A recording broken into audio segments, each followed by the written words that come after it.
Sayyidina Umar pernah mengatakan, inilah sebaik-baiknya bid'ah. Kapan itu? Tatkala beliau mengumpulkan umat Islam di zamannya, sholat tarawih di bawah satu imam. Jadi pada awalnya Nabi alaihi salatu wassalam sholat tarawih di masjid. Nabi sholat sunnah. Para sahabat ngelihat, ngikutin. Semalam, 2 malam, malam 1 ada yang ikut sedikit, malam 2 lebih banyak yang ikut, malam 3 mulai lebih banyak lagi. Malam berikutnya Nabi nggak keluar dari kamar, dari rumah. Jadi setelah sholat isya rapi, Nabi masuk ke rumah, Nabi nggak keluar. Para sahabat nunggu, karena udah beberapa malam berturut-turut Nabi sholat tarawih, ya ikhwan.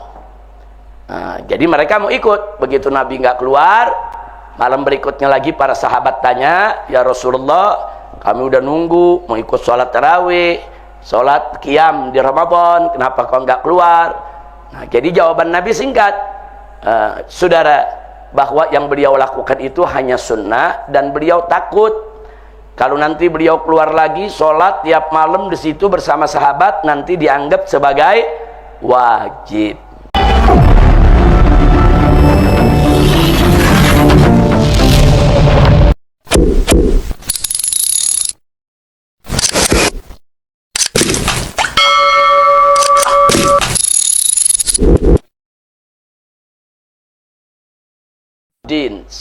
Kesempurnaan agama. Kemudian yang berikutnya baru kita masuk ke mafhumul bid'ah, yaitu tentang pemahaman bid'ah. Kemudian yang berikutnya kita akan masuk ke madzhabul ulama, bagaimana mazhab-mazhab para ulama, bagaimana pandangan mereka tentang bid'ah. Kemudian yang berikutnya yaitu tentang an-nawazil al-mustajaddat. Maksudnya an-nawazil al-mustajaddat ini adalah peristiwa-peristiwa baru yang terjadi pada zaman kita sekarang ini, dan bagaimana kaitannya dengan bid'ah. Kemudian juga kita nanti akan menengok af'alus sahabah, bagaimana perbuatan para sahabat terkait dengan bid'ah. Juga akan kita paparkan aqwalul ulama, pendapat para ulama dan pernyataan-pernyataan mereka berkaitan dengan bid'ah. Baru setelah itu kita lakukan ringkasan dan kesimpulan, insya Allah. Nah, kita mulai yang pertama.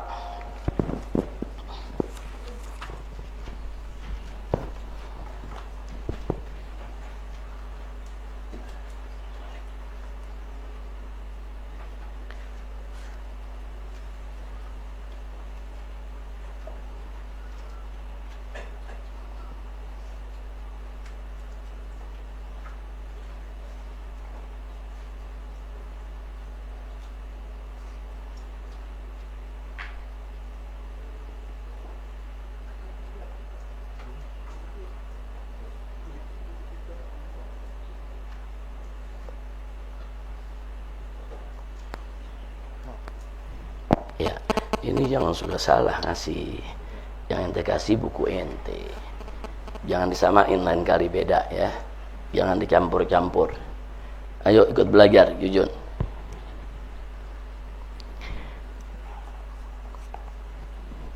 Baik, bismillahirrahmanirrahim. Isma'u rahimakumullah wa radhiyallahu ta'ala ankum ajma'in. Kamaluddin. Slide pertama berjudul Kamaluddin, kesempurnaan agama. Kita tidak pernah ragu tentang kesempurnaan Islam, sebagaimana Allah subhanahu wa ta'ala sudah menyatakannya di dalam Al-Quranul Karim. Yang pertama dalam surat Al-Ma'idah ayat 3, Allah nyatakan Al-yawma akmaltu lakum dinakum, pada hari ini telah aku sempurnakan bagi kamu sekalian agamamu. Jadi Allah yang menjamin tentang kesempurnaan agama Islam. Kemudian yang kedua, Ada dalam surat Al-An'am ayat 38. Allah nyatakan faqala ta'ala ma farratna fil kitabi min syai'. Tidak kami luputkan di dalam Al-Qur'an segala sesuatu. Apapun saudara, daripada segala sesuatu tidak diluputkan. Artinya semua ada di dalam Al-Qur'anul Karim. Yang ketiga, dalam surat An-Nahl ayat 89, Allah menyatakan wa nazzalna 'alaikal kitab tibyanan likulli syai'. Dan kami turunkan yaitu kepada Nabi Muhammad sallallahu alaihi wasallam Alkitab, yaitu Al-Qur'an, tibyanan, sebagai penjelas yang menjelaskan likulli syai', tentang segala sesuatu. Kemudian yang keempat, firman Allah dalam surat Ar-Rum ayat 57, di mana Allah menyatakan faqala ta'ala wa laqad darabna lin-nasi fi hadzal qur'ani min kulli mathal. Jadi jelas Allah sudah berikan kepada kita aneka ragam perumpamaan dari aneka ragam peristiwa saudara di dalam Al-Qur'an sebagai petunjuk bagi seluruh umat manusia. Dan di dalam surat Al-Isra ayat 89, begitu juga Al-Kahfi ayat 54, saudara, yaitu ayat yang semakna dengan tadi, di mana Allah menyatakan faqala ta'ala wa laqad sarafna lin-nasi fi hadzal qur'ani min kulli mathal.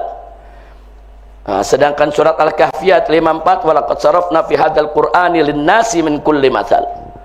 Jadi ini semua dari yang 4, 5, 6 semakna bahwa Allah sudah berikan kepada manusia ini dalam Al-Quran ini dari berbagai macam contoh, dari berbagai macam aturan-aturan supaya dipatuhi saudara.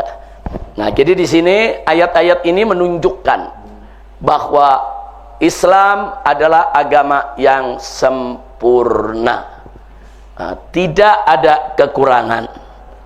Nah, kemudian kalau bicara tentang kesempurnaan Islam, maka yang kita pahami pertama, tidak boleh tidak, bahwa layak balu dinul islami ziyadata awin nuqsan awit taghir.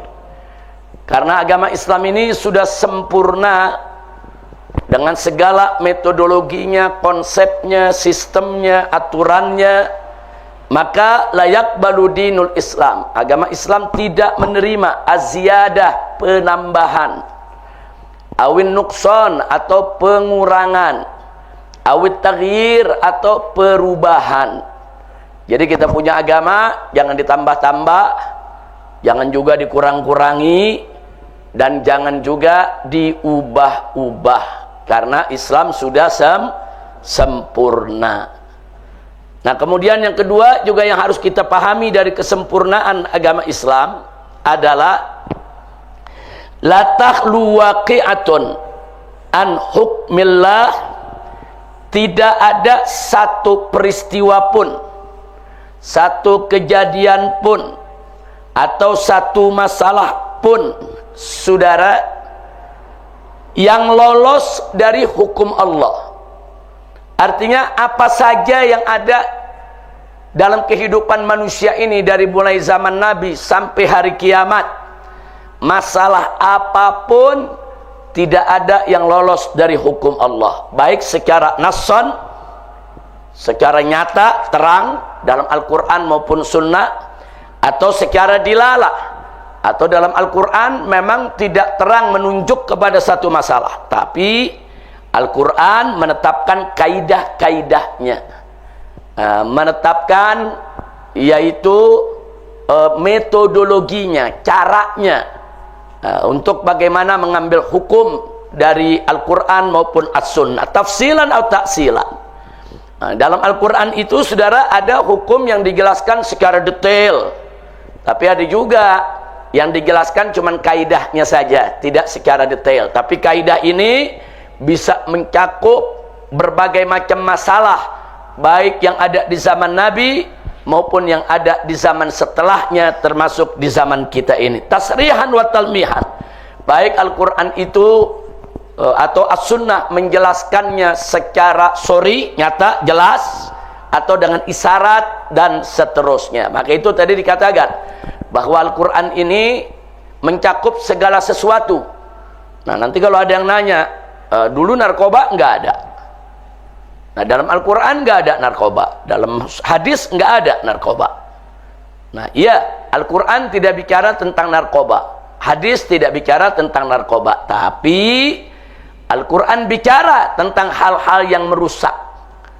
Al-Quran bicara tentang minuman yang memabukkan. Al-Quran bicara tentang minuman yang merusak akal atau makanan yang merusak akal. Maka narkoba yang tidak disebut secara nyata jelas dalam Al-Quran masuk di dalam kaidah yang sudah ditetapkan oleh Al-Quran dan hadis Nabi. Dan Nabi mengatakan, kullu muskirin homrun wa kullu homrin haramun.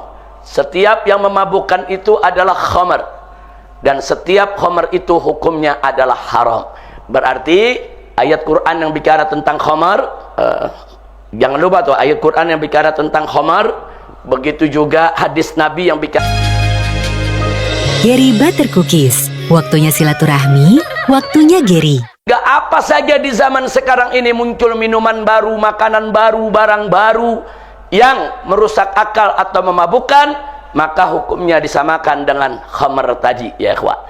Nah, maka itu sekali lagi, dengan demikian maka nggak ada satu hukum pun yang luput dari kaidah-kaidah yang telah ditetapkan oleh Al-Quran maupun As-Sunnah, baik kaidah yang disebutkan secara jelas maupun kaidah yang disebutkan secara ijmalan. Nah, karena itu kita nyatakan sekali lagi di sini bahwa lagi-lagi nggak bekerja ini Muhammad. Kalau nggak kerja kita pakai ini, nggak apa-apa. Nah, akhirnya kita mengambil kesimpulan bahwa Islam adalah agama yang kamil wa syamil. Kamil sempurna, syamil komprehensif, mencakup segala sesuatu. Nah, itulah agama yang dibawa oleh Nabi kita Muhammad sallallahu alaihi wasallam. Nah, maka itu saya ulangi, agama Islam sempurna, tidak boleh ditambah-tambah, tidak boleh dikurang-kurangi, tidak boleh juga untuk diubah-ubah. Nah, muncul persoalan di tengah umat tentang suatu masalah yang dari zaman dulu sampai sekarang menjadi perdebatan para ulama, yaitu persoalan bid'ah. Sebagian menganggap bid'ah itu semuanya sesat, dan bid'ah itu termasuk nambah-nambah agama. Ada juga mengatakan bid'ah itu mengubah-ubah agama. Nah, sehingga bid'ah itu bertentangan dengan kesempurnaan agama. Tapi ada juga ulama yang membagi bahwa enggak semua bid'ah itu sesat. Nah, ada bid'ah yang memang sesat, tapi ada bid'ah yang tidak bertentangan dengan syariat. Walaupun itu barang baru, zaman Nabi tidak pernah ada. Tapi karena enggak bertentangan dengan syariat, maka dia dianggap bagian daripada yang tidak dilarang dan boleh untuk dilakukan. Enggak disebut juga sebagai penambahan agama, enggak disebut juga sebagai pengurangan agama atau perubahan agama, karena ada kaidah umum yang memayunginya. Nah, ini yang akan kita bahas, yaitu soal mafhumul bid'ah. Baik, perhatikan baik-baik. Mafhumul bid'ah, arti daripada bid'ah. Apa sih bid'ah itu? Bid'ah secara lughatan, lughatan itu secara bahasa, secara etimologi. Secara bahasa, bid'ah itu adalah kullu ma uhditsa wa ikhturi'a awalan ala ghair misalin sabiq. Perhatikan di dalam diktat maupun perhatikan di layar. Jadi bid'ah itu secara bahasa adalah apa saja yang baru, yang diadakan, saudara, tanpa ada contoh sebelumnya. Artinya sebelumnya nggak ada yang melakukan itu. Nah, kemudian ada seseorang melakukan hal yang baru. Nah, sebelum dia nggak ada yang kerjakan itu. Artinya nggak ada contoh sebelumnya. Nah, itu disebut bid'ah. Apa saja. Pokoknya sesuatu yang baru apa saja. Mau urusan agama, mau urusan dunia, saudara, mau urusan teknologi, sains, Secara bahasa, apa saja yang dulu tidak pernah ada orang yang mengerjakan, tahu-tahu dia memulai untuk mengerjakannya, maka orang tersebut disebut pelaku bid'ah. Dia menciptakan sesuatu yang baru, sesuatu yang belum pernah dilakukan oleh pendahulunya. Itu arti bid'ah secara bahasa.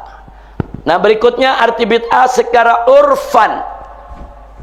Secara uruf, tradisi, adat yang dikenal oleh umat saudara. Nah, secara uruf, bid'ah itu adalah kullu ma lam yaf'alhu nabi sallallahu alaihi wasallam diniyan au dunyawiyan. Kullu ma, apa saja lam yaf'alhu nabi, yang belum pernah dikerjakan oleh nabi sallallahu alaihi wasallam dinian, baik dalam urusan agama au dunyawiyan, atau dalam urusan dunia. Apa saja yang Nabi nggak pernah kerjakan, atau apa saja yang nggak pernah ada di zaman Nabi, atau lam ya'mur bihin Nabi, atau apa yang belum pernah diperintahkan oleh Nabi, atau lam yasra'hun Nabi, yang Nabi nggak pernah syariatkan itu, saudara. Intinya nggak pernah ada, udah di zaman Nabi dan Nabi nggak pernah kerjakan, nggak pernah nyuruh, nggak pernah mensyariatkan. Baik urusan agama maupun urusan dunia, itu disebut bid'ah. Berarti dalam konteks ini, laptop ini bid'ah, handphone bid'ah, kacamata bid'ah, buku-buku tulis diktat yang kita pegang semua bid'ah. Iya, semua ini bid'ah, baik secara lughah maupun secara urf. Lughatan wa urfan, apa saja yang baru di zaman ini, itu semua di bid'ah. Karpet ini bid'ah, kabel roll bid'ah.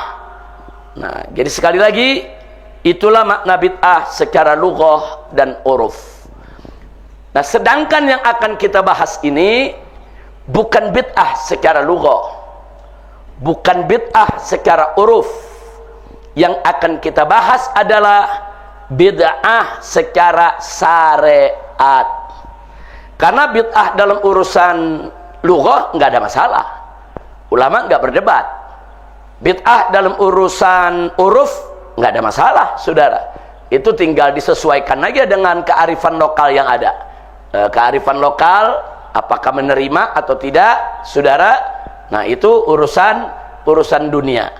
Nah, tapi yang ingin kita bahas adalah bid'ah mafhumuha syar'an, pemahaman bid'ah secara syariat. Nah, bid'ah secara syariat, ikhtalafa fikil ulama ila thalathati mazahib. Ulama berbeda pendapat menjadi 3 mazhab atau 3 pendapat. Jadi ada 3 pendapat yang beredar di kalangan para ulama kita tentang makna bid'ah secara syariat. Yang pertama, lihat halaman 22. Nah, kita masuk ke halaman 22. Madzhabul ulama fil bid'ah. Madhab para ulama tentang bid'ah. Yang pertama, kita sajikan di sini pendapat Syekh Ibn Taimiyah, wa Syekh Syaukani, wa Syekh As-Sun'ani. Nah, ini Syaukani ini yang ngarang kitab Nailul Autor, kitab terkenal sekali di Indonesia, saudara. As-Sun'ani ini yang ngarang kitab Subulus Salam. Ini juga kitab yang sangat terkenal di Indonesia, saudara. Kalau Ibn Taimiyah, kita sudah sama tahu, ini ulama besar dari madhab Hambali, yang pemikiran beliau banyak mempengaruhi kalangan Wahabi di zaman ini, saudara. Nah, apa kata Ibn Taimiyah, Syaukani, dan Sun'ani rahimahumullahu rahmatan wasi'ah. Nah, di sini dikatakan pendapat mereka bertiga bahwa bid'ah itu cuma 1 macam. Enggak ada bid'ah 2 macam, 3 macam, 4 atau 5 macam. Tidak. Bid'ah itu hanya 1 macam, yaitu bid'atud dolalah, bid'ah yang dolalah, bid'ah yang sesat.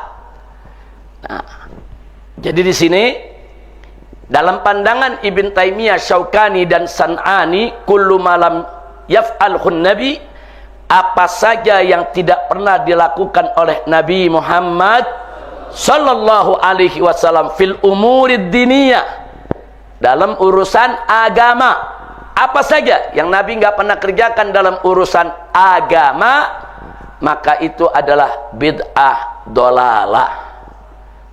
Nah, makanya jangan kaget kalau kalangan saudara-saudara kita dari kalangan Wahabi di mana saja di Timur Tengah maupun di Indonesia, mereka mengikuti pendapat ini. Bid'ah cuma satu macam, yaitu bid'ah dolalah. Nggak ada itu bid'ah hasanah, nggak ada itu bid'ah yang bagus. Bid'ah semuanya munkarah, bid'ah semuanya sayyi'ah, dan bid'ah semuanya adalah sesat.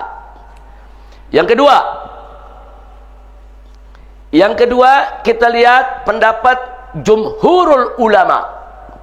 Kalau disebut jumhur berarti mayoritas, berarti kebanyakan ulama, baik dari madhab Abu Hanifah, Syafi'i, Malik, Ahmad. Saudara, kebanyakan ulama mereka membagi bid'ah, saudara, menjadi dua, yaitu kita lihat bid'atun mazmumah dan bid'atun hasanah. Bid'atun mazmumah sama dengan bid'atun sayyi'ah. Bid'atun sayyi'ah, bid'ah yang jelek. Bid'atun mazmumah, bid'ah yang tercela, saudara. Nah, itu yang pertama. Yang keduanya bid'atun hasanah, bid'ah yang baik. Nah, kenapa mereka membagi dua semacam ini, saudara? Karena mereka mendefinisikan bid'ah sebagai berikut. Pertama, mereka katakan bid'ah mazmumah, bid'ah yang tercela dan jelek itu adalah kullu ma lam yaf'alahun nabi, segala sesuatu yang tidak pernah dilakukan oleh nabi dalam urusan agama tentunya, wa yukhalifus syariah, dan bid'ah tersebut bertentangan dengan syariat. Katakan bertentangan dengan Quran, atau bertentangan dengan sunnah, atau bertentangan dengan ijma, atau bertentangan dengan athar dari para salaf, saudara. Nah, jadi kalau ada satu bid'ah yang bertentangan, Nabi nggak pernah lakukan, dan itu bertentangan dengan Quran, dengan sunnah, kita udah lihat, oh ini bertentangan dengan ayat ini, oh ini nggak sesuai dengan hadis sahih yang ini. Nah, kalau bid'ah, kalau pekerjaan yang tidak pernah dilakukan oleh Nabi dan ternyata bertentangan dengan syariat, itulah yang disebut bid'atun mazmumah, bid'ah yang tercela. Sebaliknya, kullu ma lam yaf'alhu nabi sallallahu alaihi wasallam, apa saja yang tidak pernah dilakukan oleh Nabi alaihi salatu wassalam, tapi wala yukhalifus syariah, dia nggak bertentangan dengan syariat. Betul, Nabi nggak pernah kerjakan itu, tapi itu nggak bertentangan dengan Quran, nggak ada ayat yang melarang, nggak bertentangan dengan hadis, nggak ada hadis yang mengharamkan, nggak bertentangan dengan ijma, nggak ada ijma yang menolak, dia nggak bertentangan.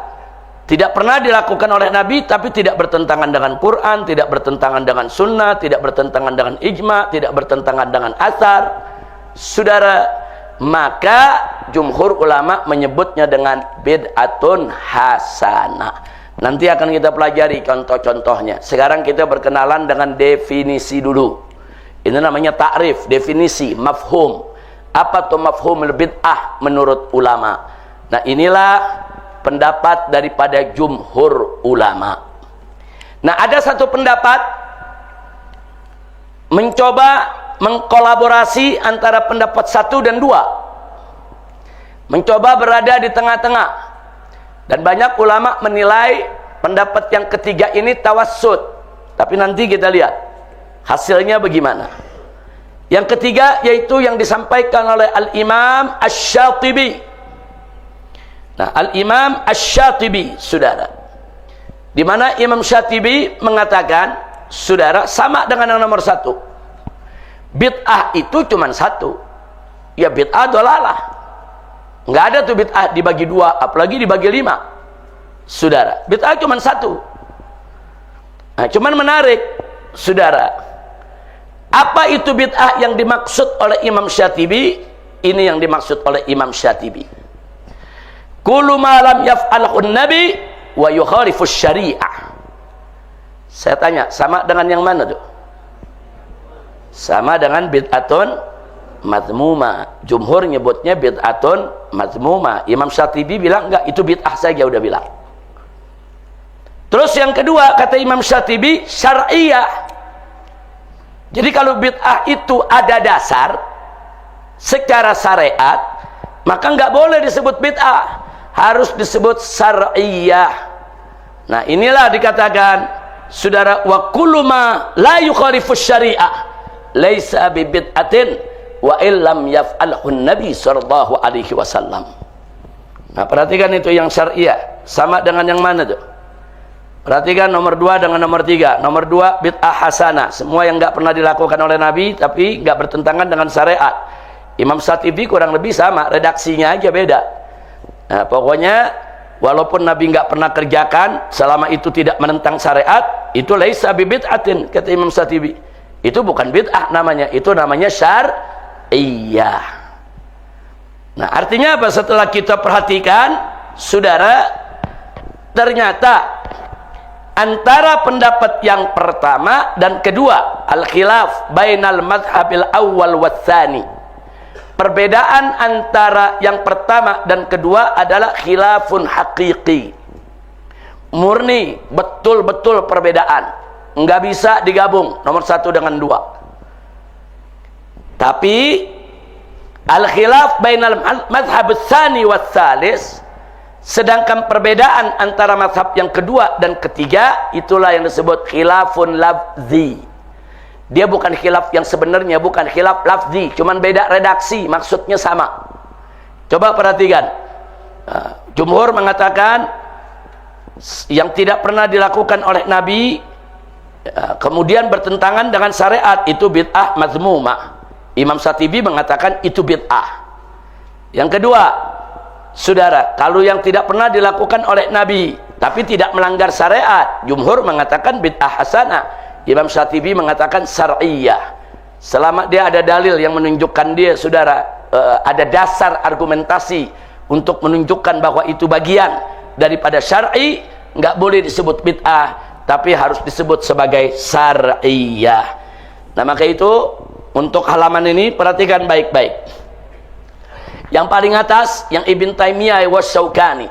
Biasanya saya kalau nulis begini, selalu saya cantumkan sumbernya. Nah, ini hari kelihatan nggak ada sumber tuh di situ tuh. Biasanya selalu saya kalau nulis tuh, apa yang saya ambil dari kitab, saya tulis sumbernya, saudara. Maka itu tadi saya agak sedikit terlambat, kaget begitu melihat ada beberapa slide yang sumbernya belum disebut. Nah, ini kelalaian, tapi bagian-bagian halaman lain lengkap dengan sumber. Nah, untuk nomor 1, untuk kita bicara tentang Ibn Taimiyah, saudara, di situ bisa kita lihat dalam kitab Minhajus Sunnah, juz 6 halaman 291, atau kitab Al-Istiqamah, juga karangan Ibn Taimiyah, juz 1 halaman 5. Jadi di sana beliau mengatakan bid'ah itu mafu'ila bi ghairi dalilin syar'iyyin, apa-apa yang dikerjakan tanpa ada dalil syariatnya. Nah, kalau dalam buku kitab Al-Istiqamah, Ibn Taimiyah mengatakan bid'ah itu adalah ad-dinul ladzi, urusan agama yang lam ya'murillah bihi, yang Allah tidak pernah memerintahkannya, wala rasuluh, dan Rasulnya juga tidak pernah memerintahkannya. Nah, jadi memang Ibn Taimiyah, baik itu dalam kitab Minhajus Sunnah, Al-Istiqamah, begitu juga dalam kitab Majmu'ul Fatawa, tatkala beliau bahas itu persoalan bid'ah, ya ikhwan, bisa kita lihat Majmu'ul Fatawa yang juz 20. Di sana dengan panjang lebar beliau bicara tentang bid'ah, bahkan beliau mengutip yaitu ucapan Imam Syafi'i. Dalam Majmu'ul Fatawa li Ibn Taimiyah, Ibn Taimiyah mengatakan qala Syafi'i, Imam Syafi'i telah berkata. Apa kata Imam Syafi'i? Al bid'atu bid'atani, bid'ah itu ada dua macam bid'ah. Yang pertama, bid'atun khalafat kitaban wa sunnatan wa ijma'an, yaitu bid'ah yang bertentangan dengan kitab, yaitu Al-Quran, dan sunnah, yaitu hadis, dan ijma', maksudnya ijma' ulama.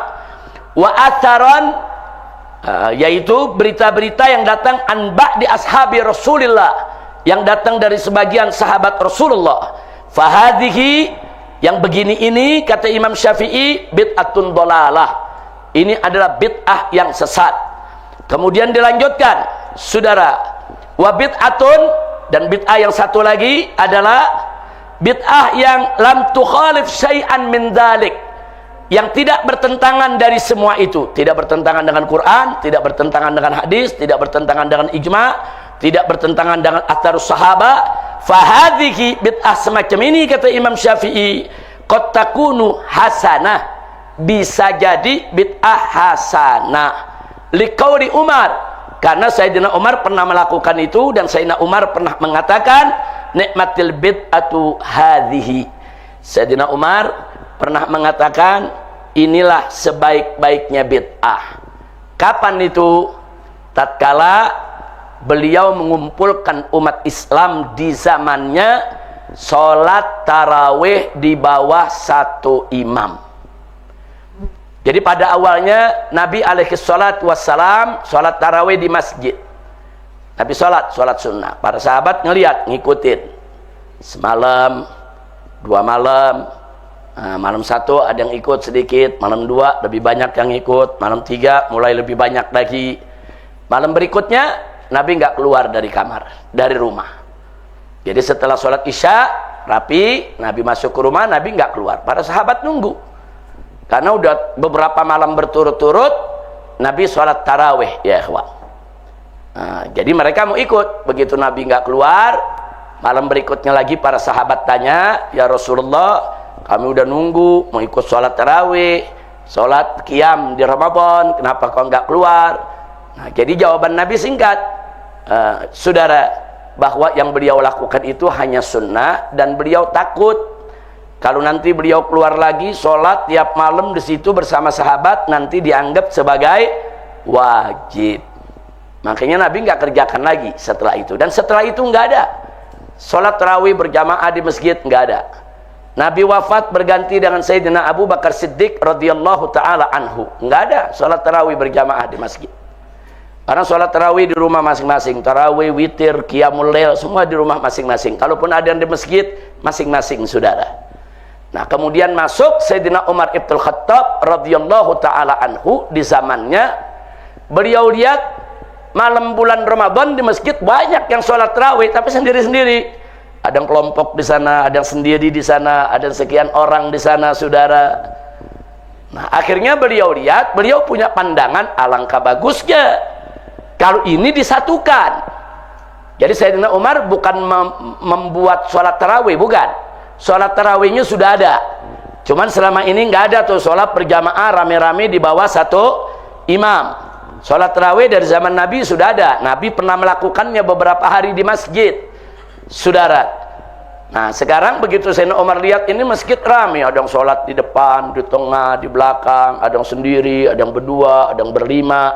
Sayyidina Umar berpendapat kalau ini semua disatukan, alangkah baiknya. Disatukan oleh Sayyidina Umar. Semua sholat tarawih semua disatukan, imamnya satu.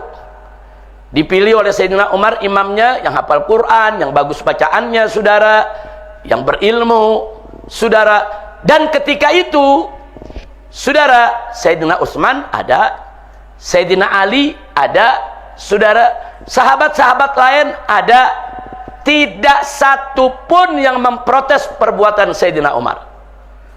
Berarti kalau nggak diprotes jadi apa tuh? Ijma, saudara. Nggak ada yang protes, semua ikut. Bahkan Sayyidina Ali begitu menjadi khalifah memuji Sayyidina Umar. Kata Sayyidina Ali, yaitu semoga Allah merahmati Sayyidina Umar, memberikan ganjaran yang besar. Kalau laula Umar, kalau tanpa Umar, nggak ada itu masjid makmur di bulan Ramadan. Maksudnya di malam hari.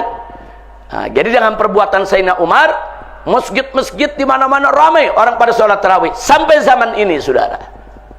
Nah, ini saudara Sayyidina Umar begitu lihat orang ramai di bawah satu imam tiap malam rapi, apa kata Sayyidina Umar? Nikmatil bid'ah hadhihi. Sebaik-baiknya bid'ah ini. Berarti Sayyidina Umar mengakui itu bid'ah bukan? Bid'ah. Saudara. Nah, ucapan Imam Syafi'i ini dimuat oleh Ibn Taimiyah di dalam kitab Majmu'ul Fatawa juz 20 halaman 163 dan tidak dibantah oleh Ibn Taimiyah.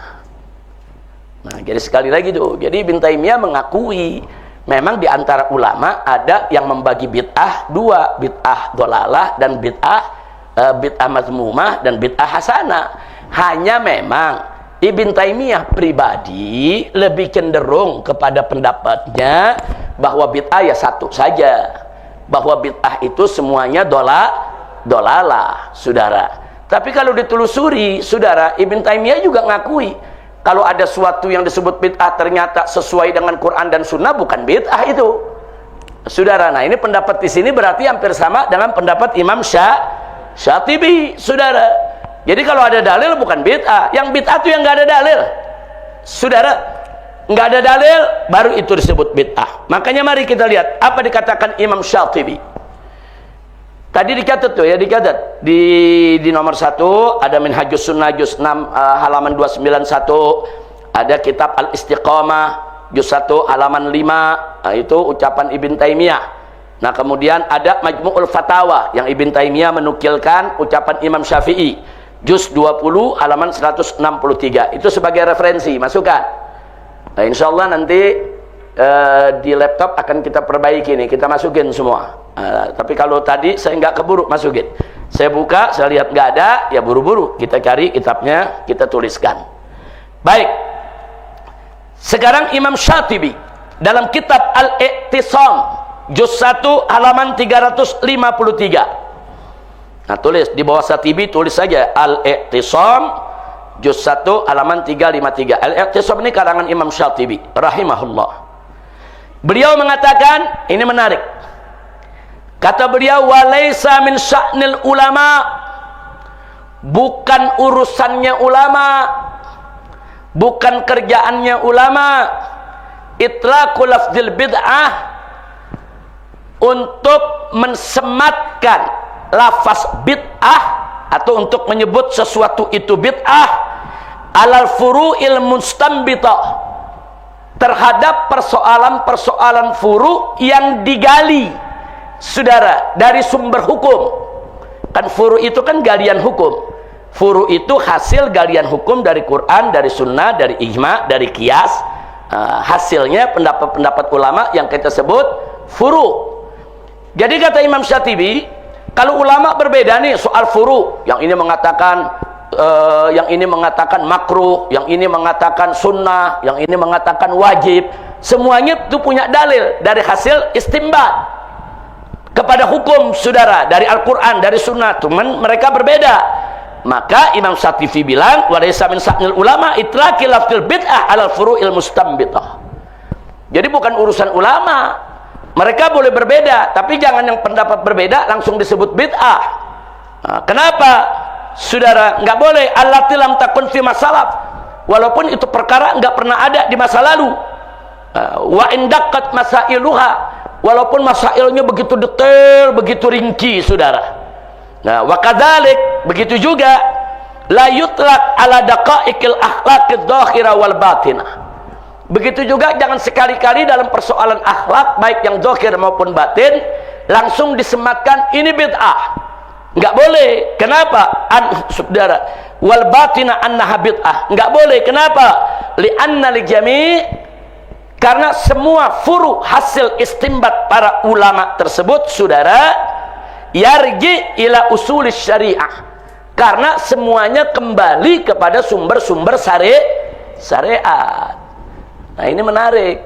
Jadi kalau ada perkara-perkara yang ulama berbeda, yang ini bilang makruh, yang ini bilang sunnah, jangan dibilang bid'ah, jangan. Imam Syatibi nggak setuju. Nah, jadi selama itu hasil istimbat dari sumber syariat, berarti ada dasar syariat. Soal itu pendapat lemah atau kuat, itu soal lain. soal pendapat itu disetujui oleh banyak ulama atau banyak ulama enggak terima itu, saudara, silakan aja dibantah. Tapi kalau orang sudah ijtihad, melakukan istimbatil ahkam dari sumbernya, dari Al-Quran dan As-Sunnah, saudara, sehingga menghasilkan suatu pendapat, bukan dari hawa nafsu, bukan tanpa dalil. Ini berarti selemah apapun pendapat dia, ada dalil tidak? Ada dalil. Nah, kalau ada dalil begini, kata Imam Syatibi, jangan disebut bid'ah. Selama ada dalil, dia disebut syar'i. Soal kuat, soal lemah, itu urusan penilaian, saudara. Kira-kira jelas tidak? Nah, jadi inilah yang perlu kita ketahui. Perhatikan pendapat jumhur. Jadi karena nomor 2 dan nomor 3 hanya khilaf lafzi, tidak ada masalah. Kita tetap berpegang kuat kepada pendapat jumhur ulama. Alhamdulillah. Baik. Kemudian sekarang kita masuk, kenapa sih bisa ada perbedaan ulama tentang bid'ah ini, saudara? Ada apa sih? Kan kita berpegang teguh kepada Quran dan hadis. Semua ulama berpegang teguh kepada Quran dan hadis. Lalu kenapa masih berbeda? Kan Qurannya sama, hadisnya sama. Nah, baik, bicara tentang bid'ah, saudara, di dalam Al-Quran tidak ada ayat yang secara sharih bicara tentang mafhumul bid'ah, tapi ada beberapa ayat Allah menceritakan tentang bid'ahnya Bani Israel. Nanti kita akan bahas. Cuman yang populer kalau bicara tentang bid'ah itu berkaitan dengan hadis-hadis Nabi Muhammad sallallahu alaihi wasallam. Sekurangnya ada 4 riwayat hadis dan semuanya sahih yang berkaitan dengan bid'ah. Pertama, buka halaman 23, saudara, nomor 1. Pertama, hadis Jabir. Jadi hadis yang diriwayatkan oleh sahabat Nabi yang bernama Jabir radhiyallahu an. Itu diriwayatkan oleh Imam Muslim, Imam Ahmad, Imam Nasai dan Imam Ibn Majah radhiyallahu anhum. Saudara, hadis Jabir menceritakan tentang khutbah Nabi. Yang Nabi mengatakan dalam khutbahnya, amma ba'du. Jadi amma ba'du itu dari Nabi, ada hadisnya, saudara. Amma ba'du, fa inna asdaqal hadithi kitabullah. Jadi sesungguhnya sebagus-bagusnya, sebaik-baiknya, sejujur-jujurnya, selurus-lurusnya, saudara, daripada firman atau sabda adalah kitabullah, yaitu Al-Quran. Wa inna afdalal hadi hadyu Muhammadin sallallahu alaihi wasallam. Dan sebaik-baiknya petunjuk adalah petunjuk dari Nabi kita Muhammad sallallahu alaihi wasallam. Wa sarral umuri muhdatsatuha. Dan sejelek-jeleknya urusan adalah hal-hal yang baru daripadanya. Wa kullu muhdatsatin bid'atun. Dan setiap yang baru itu adalah bid'ah. Wa kullu bid'atin dhalalah, dan setiap bid'ah itu adalah sesat. Wa kullu dhalalatin finnar, dan setiap kesesatan ada dalam neraka. Ini hadis sahih, saudara. Ada dalam Sahih Muslim, ada dalam Musnad Ahmad, ada dalam Sunan Nasai, dan ada dalam Sunan Ibn Majah. Nah, hadis yang kedua, hadisul Urbas radhiyallahu anhu, diriwayatkan oleh Imam Ahmad, Abu Dawud, wa Tirmidzi, wa Ibn Majah, wal Hakim radhiyallahu anhum.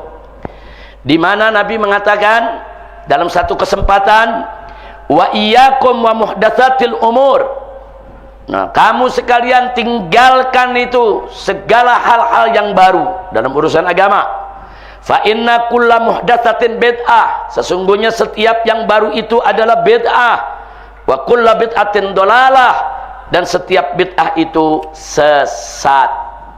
Nah, ini juga hadis sahih, saudara. Ada 2 hadis sudah kita bacakan. Sekarang kita masuk hadis yang ketiga. Nah, yang sering dibicarakan oleh ulama-ulama kalau bicara tentang bid'ah.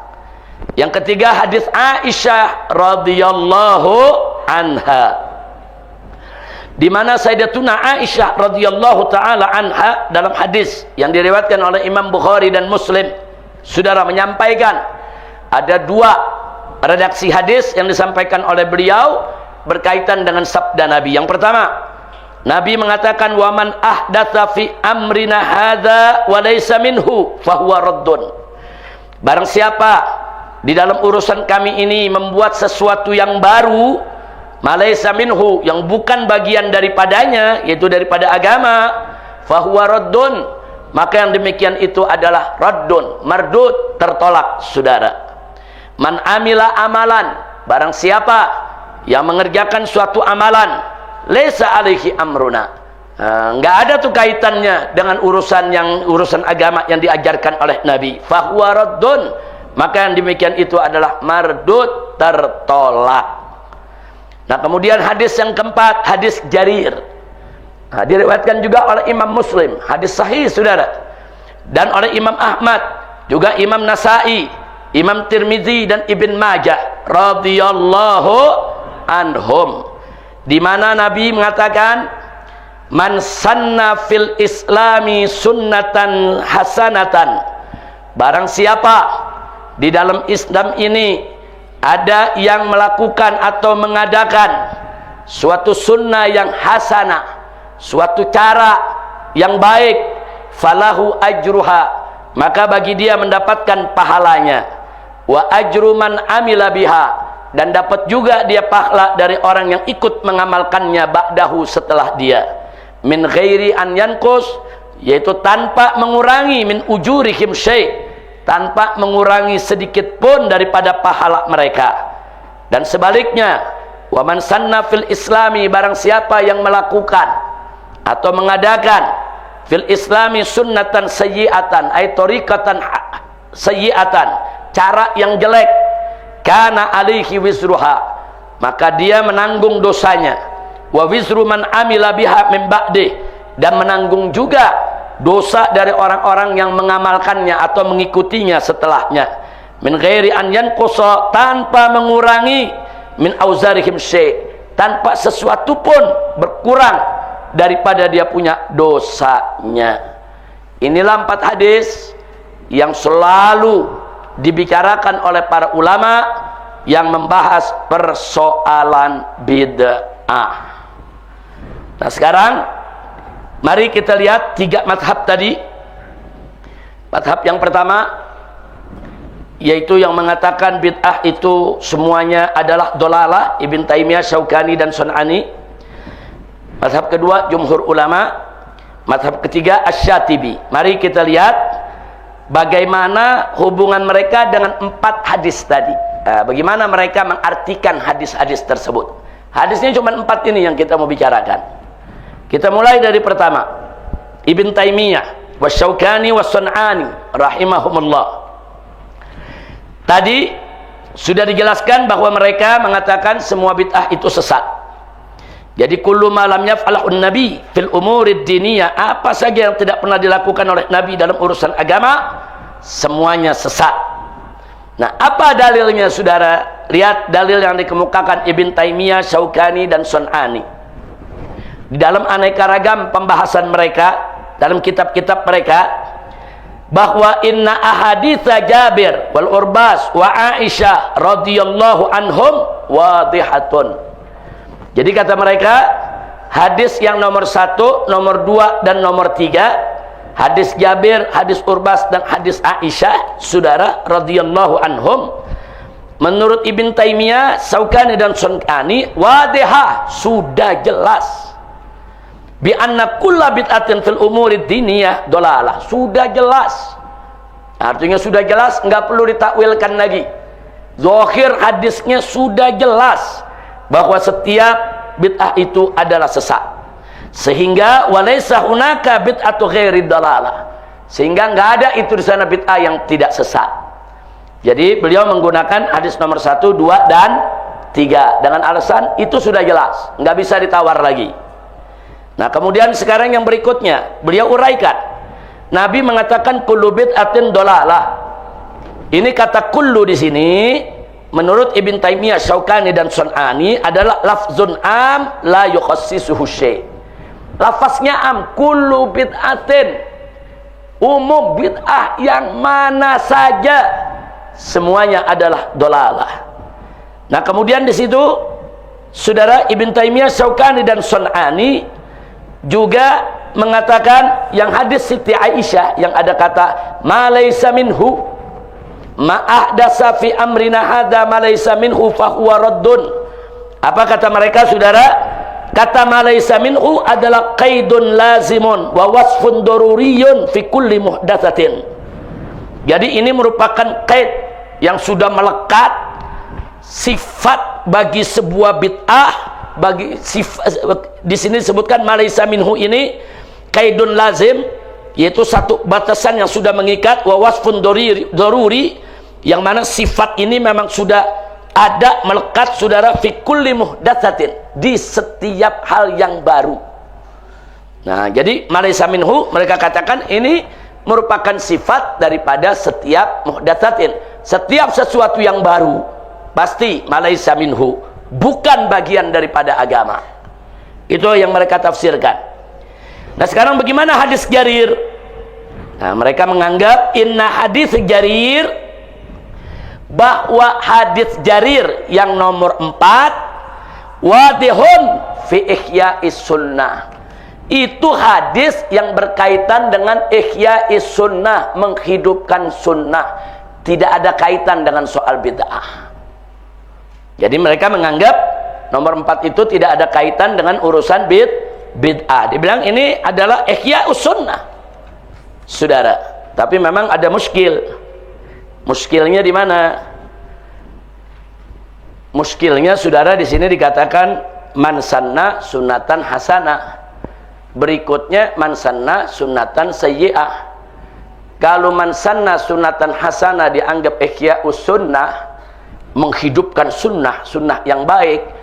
Lalu man sanna sunatan sayyi'ah, emang ada sunnah sayyi'ah? Enggak ada. Mana ada sunnah sayyi'ah? Yang namanya sunnah saudara, kalau berdasarkan ulama hadis maja'a ada Nabi, apa yang datang dari Nabi, nggak ada yang sayyi'ah. Kalau berdasarkan hukum fikih, sunnah itu yang dikerjakan dapat pahala, ditinggalkan tidak berdosa. Nggak ada juga sunnah sayyi'ah. Nah, akhirnya apa? Kalangan para pengikut Ibn Taimiyah dan pengikutnya mencoba memisahkan mana sunnah hasanah di awal menjadi makna sunnah, yang kedua menjadi makna bid'ah saudara. Jadi beliau katakan sunnah hasanah itu sunnah, sunnah sayyi'ah itu bid'ah saudara. Tapi lucu, masa bid'ah disebut sunnah sayyi'ah? Nggak diterima oleh jumhur ulama. Nah, jumhur ulama mengartikan sunnah di sini thariqah.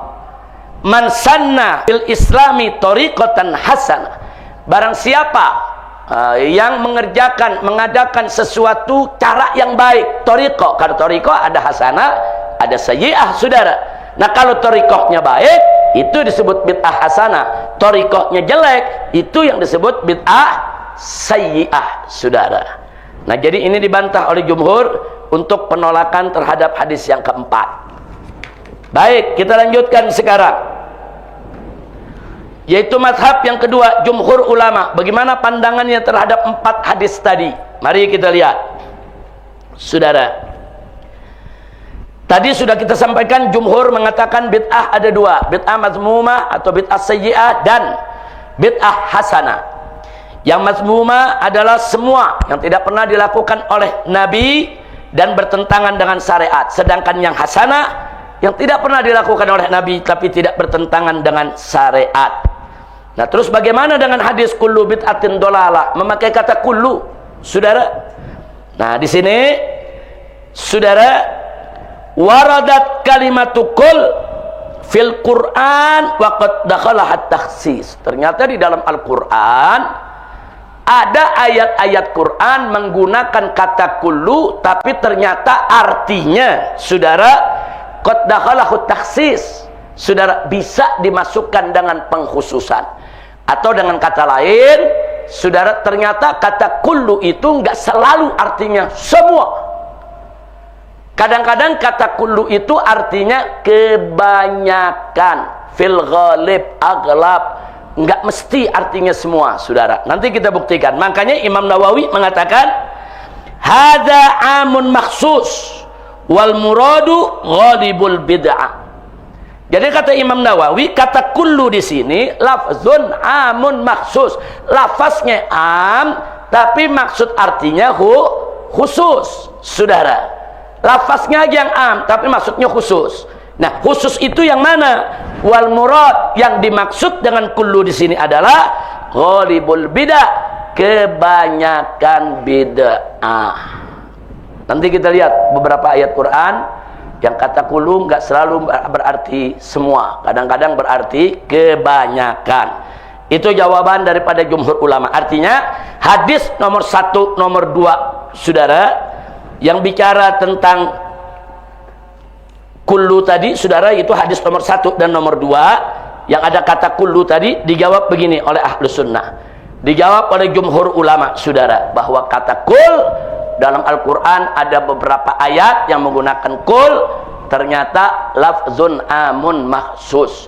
Jadi artinya jumhur ulama terima hadis nomor 1, nomor 2 memang hadis sahih, kita terima. Tapi dalam makna nggak cocok dengan yang disampaikan Ibn Taimiyah. Dalam makna kullu bid'atin, kebanyakan bid'ah, dolalah, sesat. Jadi artinya bukan semua bid'ah. Kira-kira jelas tidak? Baik, kata sekarang hadis Siti Aisyah, ma laisa minhu. Ini menarik, saudara.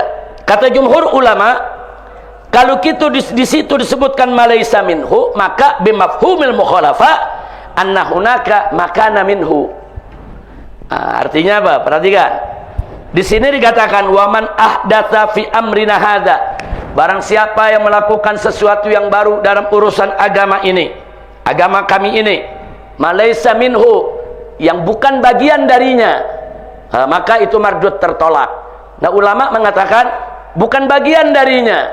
Kata-kata bukan bagian darinya berarti di sana ada yang bagian darinya. Kira-kira jelas gak? Malaysa minhu, ya, kalau bukan bagian darinya itu bid'ah, tolak. Tapi kalau yang bagian darinya bagaimana? Nah, jadi ini namanya mafhum mukhalafah, saudara. Ini dipakai oleh ulama. Ini hadis betul kita terima. Yang dimaksud oleh Nabi dalam riwayat Aisyah, malaysa minhu, yang bukan bagian darinya, maksudnya nggak ada dalil. Jadi apa saja yang nggak ada dalil agama mardud, ditolak, saudara. Nah, pertanyaannya, kalau dia bagian darinya, kalau bagian darinya berarti ada dalil. Nah, dalil itu, saudara, tentunya kita tahu turukul istimbat itu banyak. Ada dalil dari Quran, dari Sunnah, dari Ijma, dari Qiyas, ada lagi Masalihul Mursalah, saudara, Al-Uruf, dan lain sebagainya. Nah, kalau dia punya dalil dari syariat, berdiri di atas dalil, berarti apa? Bukan laisa minhu, itu makana minhu. Masya Allah, jumhur ulama cerdas, ya ikhwan, dikulitin satu-satu. Ibn Taimiyah cerdas, tapi jumhur ulama juga nggak kalah cerdas. Alhamdulillah, saudara. Terus mari kita lihat lagi. Jumhur ulama mengatakan man sanna sunnatan hasanah. Sanna sunnatan hasanah ay ibtada'a sunnatan aw tariqatan. Nah, ini barusan sudah saya jelaskan. Jadi sunnah di sini artinya tariqah. Jadi jangan bilang, sebab kalau nggak diartikan tariqah repot. Kalau sunnah di situ sunnatan hasanah, itu maksudnya sunnah. Nah, kalau sunnatan sayyi'atan, mana ada sunnah yang sayyi'ah? Yang namanya sunnah semua thayyibah, yang namanya sunnah semua hasanah, saudara. Nggak ada sunnah yang sayyi'ah, yang mazmumah. Jadi kalau di sini disebut sunnatan sayyi'ah, pasti yang dimaksud bukan sunnah apa yang kita pahami. Yang dimaksud sunnah di sini adalah tariqah. Memang sunnah secara lughah artinya tariqah. Jadi secara bahasa sudah dijawab oleh jumhur, saudara. Nah, jumhur tambahkan lagi, fakta yang ada beda sahabat. Ternyata para sahabat Nabi, saudara, ada yang melakukan bid'ah. Mereka melakukan bid'ah. Nah, kalau kita katakan kullu bid'atin dolalah, berarti sahabat-sahabat tersebut dolal semua. Berarti sahabat-sahabat tersebut masuk neraka semua. Na'udzubillah min. Nah, karena para sahabat ada banyak yang melakukan bid'ah, saudara, nanti akan kita lihat bid'ahnya sahabat.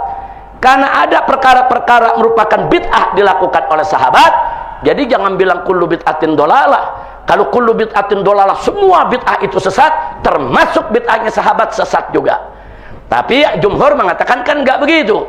Kullu bid'atin dolalah, kebanyakan bid'ah itu sesat, kecuali bid'ah yang punya dalil, kecuali bid'ah yang datang dari sahabat, kecuali bid'ah yang datang dari salaf, yang yastanbitul ahkam min masadirih, saudara. Nah, disinilah keunggulan daripada pendapat jumhur ahlus sunnah wal jamaah. Sampai di sini jelas?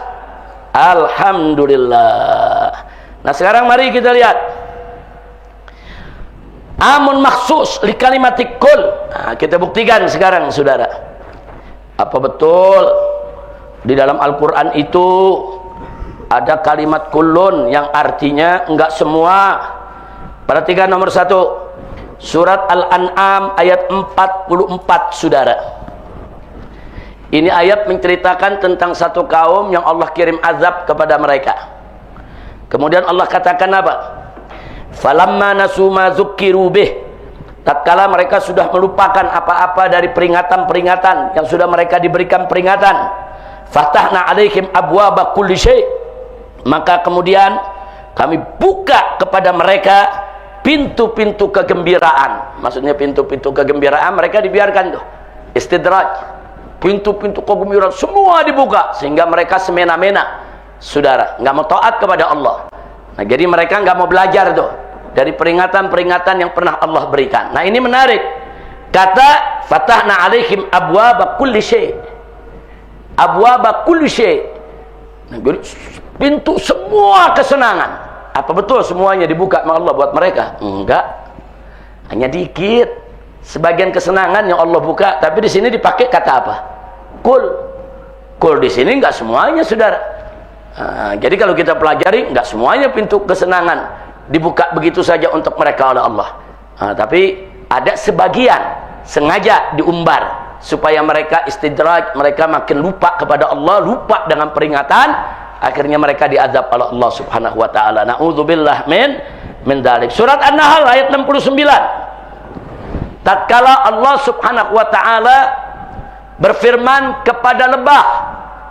Apa Allah katakan kepada lebah yang Allah ciptakan? Summa kuli min kullis samarat. Maka makanlah olehmu dari semua daripada buah-buahan atau bunga-bungahan, saudara. Nah, jadi Allah ciptakan lebah, disuruh makan tuh semua bunga yang ada. Apa itu lebah makan semua? Enggak, saudara. Ya, yang dianugerahkan sama Allah lagi yang ada di sekitarnya dia makan, saudara. Jadi kulla di sini juga para ulama mengatakan maksudnya kebanyakan bunga ini silakan, tapi enggak semua bunga juga didatangi oleh lebah. Enggak semua bunga juga didatangi oleh tawon, saudara. Nah, kemudian berikutnya lagi surat An-Naml.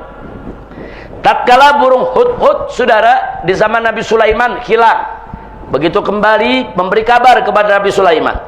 Apa dia katakan? Inni wajadtu imra'atan. Nah, aku mendapatkan seorang perempuan, maksudnya Ratu Balqis.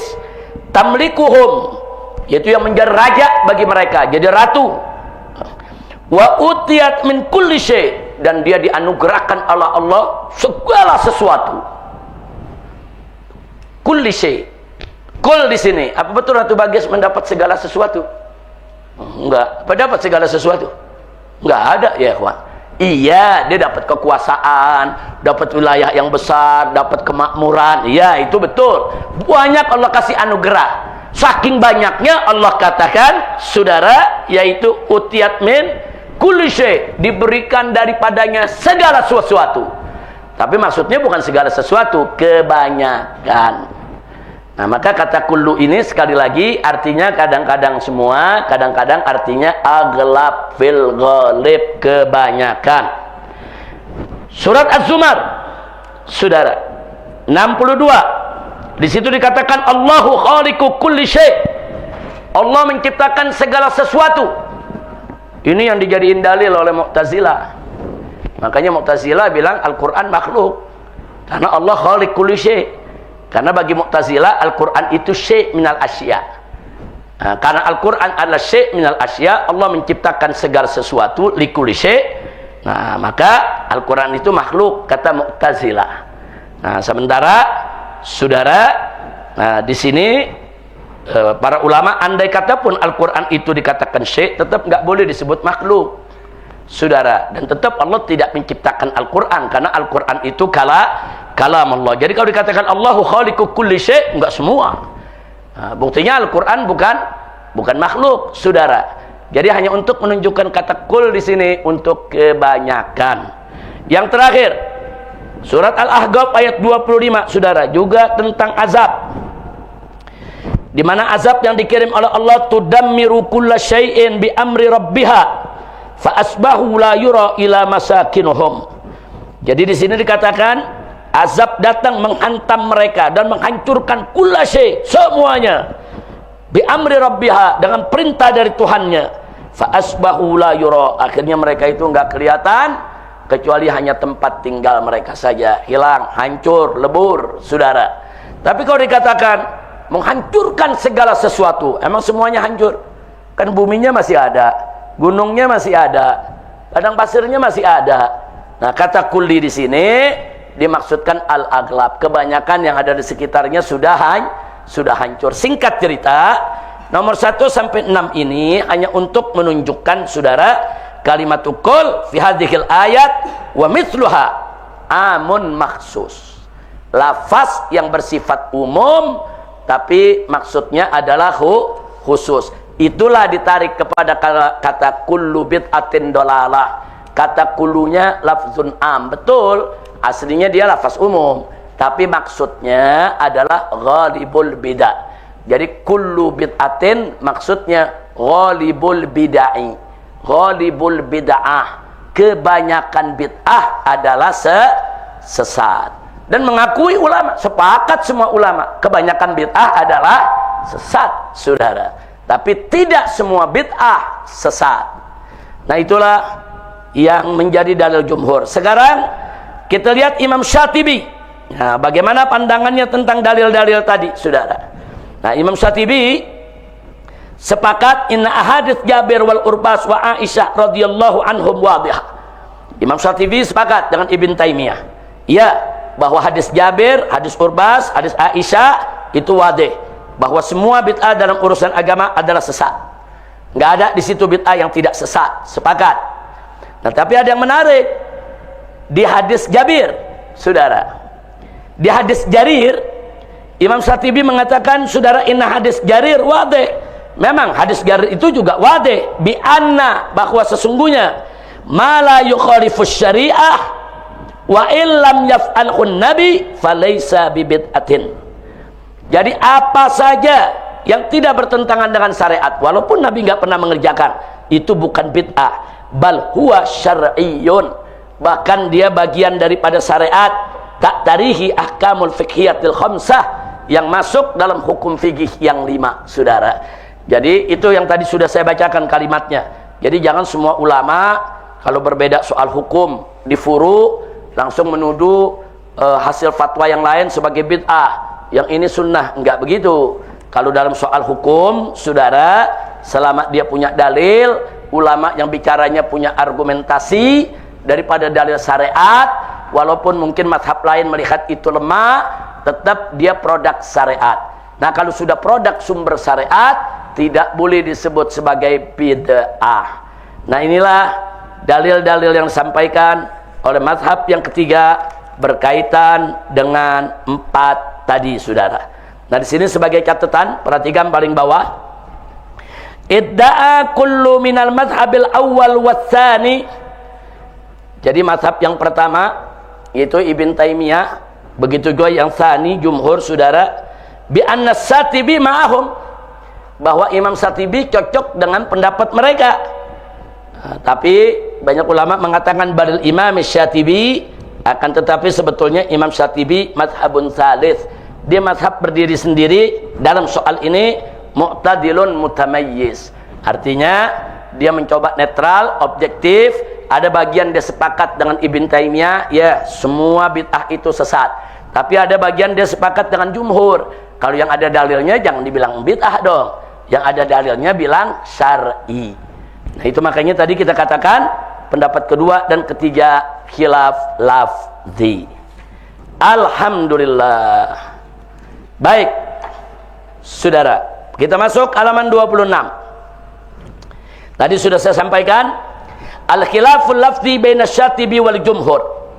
Dalam hadis Jarir, saudara, yang tadi man sanna fil islami sunnatan hasanah dan seterusnya. Imam Syatibi mengatakan qad samman nabi kullama lam yaf'alhu madama muwafaqan lisyari'ah sunnatan falam yusammihi bid'atan. Nah, jadi dalam hadis ini kata Imam Syatibi di sini ada sunnah hasanah, ada sunnah sayyi'ah. Padahal ini Nabi nggak pernah lakukan. Man sanna fil Islam sunnatan hasanah. Berarti kalau dikatakan barang siapa yang mengada-ngada melakukan suatu sunnah yang nggak pernah ada, berarti orang ini yang buat. Nah, kalau orang ini yang buat, berarti Nabi nggak pernah melakukan. Tapi tetap Nabi sebut sebagai sunnatan hasanah. Nah, Imam Syatibi mengatakan kalau begitu ini nggak boleh disebut bid'ah selama dia punya dalil, saudara. Jadi sebutan sunnah hasanah, toriko hasanah, toriko yang baik. Apa maksudnya toriko yang baik? Toriko yang ada dalil. Sunnatan sayyi'ah, apa itu toriko yang jelek? Toriko yang bertentangan dengan dalil. Jadi sunnatan hasanah, toriko yang nggak bertentangan dengan syariat. Sunnatan sayyi'ah, toriko yang bertentangan dengan syariat. Kira-kira jelas tidak? Baik. Nah, sedangkan jumhur mengatakan qad qasaman nabi. Nabi sendiri yang sudah memilah as-sunnata, bahwa sunnah toriko itu ada hasanah, ada sayyi'ah. Fal murad bis sunnah huna tariqatan jadidah, tariqatun jadidah. Yang dimaksudkan dengan sunnah di sini adalah cara yang baru, yaitu bid'ah. Li'anna laysa hunaka sunnatan sayyi'ah. Sunnah dalam arti kata sunnah, saudara, nggak ada yang sayyi'ah. Berarti sunnah di sini yang dimaksud adalah tariqah. Ada tariqah hasanah, ada tariqah sayyi'ah. Tariqah inilah karena dia baru, maka dia adalah bid'ah. Jumhur memahami kalau gitu hadis ini harus dimaknai man sanna fil Islam bid'atan hasanah. Bid'ah itu adalah tariqah yang baru. Tariqah baru itu namanya bid'ah. Barang siapa yang membuat tariqah yang baru tapi bagus.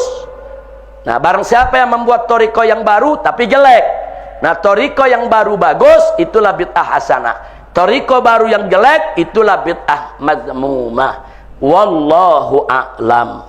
Nah, itulah yang perlu kita ketahui bagaimana tentang perdebatan ulama soal arti bid'ah, definisi bid'ah, dan dalil daripada hukum bid'ah. Sampai di sini jelas? Alhamdulillah. Nah, sekarang kita akan lihat. Tadi kita sebut kata jumhur sahabat juga bikin bid'ah. Apa benar? Kita lihat dulu. Karena nanti kalau kita nggak jelaskan, nanti kita diserang Wahabi. Wah, gawat ini markas syariat. Sahabat Nabi dibilang pelaku bid'ah. Gawat ini markas syariat, ini sahabat Nabi difitnah sebagai ahli bid'ah. Nah, jadi kalau tadi jumhur mengatakan sahabat sendiri melakukan bid'ah, tapi bid'ah yang hasanah. Nah, sahabat yang mana? Dalam kasus apa? Mari buka halaman 26. Pertama, kita buka riwayat tentang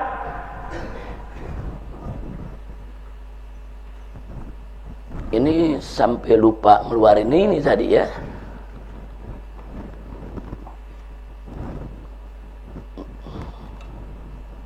Kita langsung ke 6.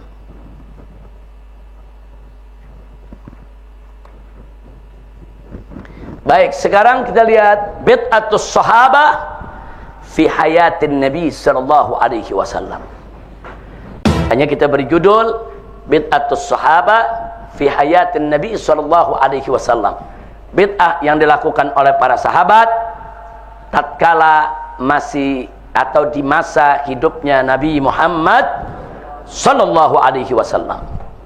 Nah, sekarang kita bagi dua. Ada Nabi melihat sahabat melakukan bid'ah, langsung ditegur dan dilarang. Artinya apa? Artinya peristiwa tersebut dalil kalau sahabat memang melakukan bid'ah di zaman Nabi dan dilarang oleh Nabi. Nah, bid'ah yang dikerjakan sahabat dilarang oleh Nabi, ini bid'ah dhalalah. Ini bid'ah sayyi'ah. Makanya dilarang sama Nabi, saudara. Nah, kalau sudah dilarang, nggak boleh dikerjakan lagi sampai hari kiamat, saudara. Nah, perhatikan tuh. Jadi kalau ada bid'ah yang sudah dilarang oleh Nabi, berarti udah haram. Nabi sendiri nolak. Apa nih? Nabi nggak pernah ajarin, Nabi nggak pernah kerjain. Kok ada sahabat ngerjain begini? Apa-apaan ini? Terus Nabi larang, Nabi batalkan. Maka bid'ah itu bid'ah dhalalah, bid'ah mazmumah, bid'ah marduda, bid'ah yang ditolak, diingkari oleh Nabi Muhammad sallallahu alaihi wasallam. Kita mulai bagian pertama, inkarun Nabi sallallahu alaihi wasallam ba'dal muhdatsatil lati ahdatsahas sahabah. Pengingkaran Nabi terhadap saudara hal-hal yang baru yang dilakukan oleh para sahabat yang Nabi nggak pernah ajarkan. Satu, yaitu peristiwa saudara hadis Abi Israil. Ada sahabat Nabi bernama Abu Israil radhiyallahu anhu. Hadisnya diriwayatkan oleh Imam Bukhari, Imam Ahmad dan Abu Daud. Diceritakan di situ, faqad kana an-nabiyyu sallallahu alaihi wasallam yakhthub, yaitu suatu ketika Nabi pernah berkhutbah. Waktu Nabi lagi khutbah di atas mimbarnya, fara'a rajulan qa'iman fis syamsi. Nabi melihat ada satu sahabatnya berdiri di bawah terik matahari. Nabi lagi khutbah di siang hari, jamaah yang lain duduk di dalam masjid, saudara, tapi ada satu yang berdiri di luar di bawah terik matahari. Fasa'alu anhu. Kemudian Nabi bertanya, siapa itu? Kenapa begitu? Kok berdiri di bawah terik matahari? Faqalu, maka para sahabat menjawab, hadza Abu Israil. Ini Abu Israil ya Rasulullah. Nazara, dia sudah bernazar, an yakuma, untuk berdiri, wala yaqud, dan dia tidak mau duduk, wala yastadil, dan dia tidak mau berteduh, wala yatakallam, dan dia tidak mau bicara, wa yasum, dan dia lagi puasa. Jadi dia nazar, dia mau puasa sambil berdiri, nggak mau duduk, nggak mau berteduh, dan nggak mau bicara sampai buka puasa.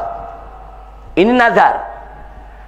Kemudian apa kata Nabi? Faqala, Nabi berkata kepada para sahabatnya, muruhu, suruh dia, fal yatakalam, suruh bicara. Kemudian wal yastadil, suruh dia berteduh, wal yaqud, suruh dia duduk, wal yutimma sauma, puasanya terusin.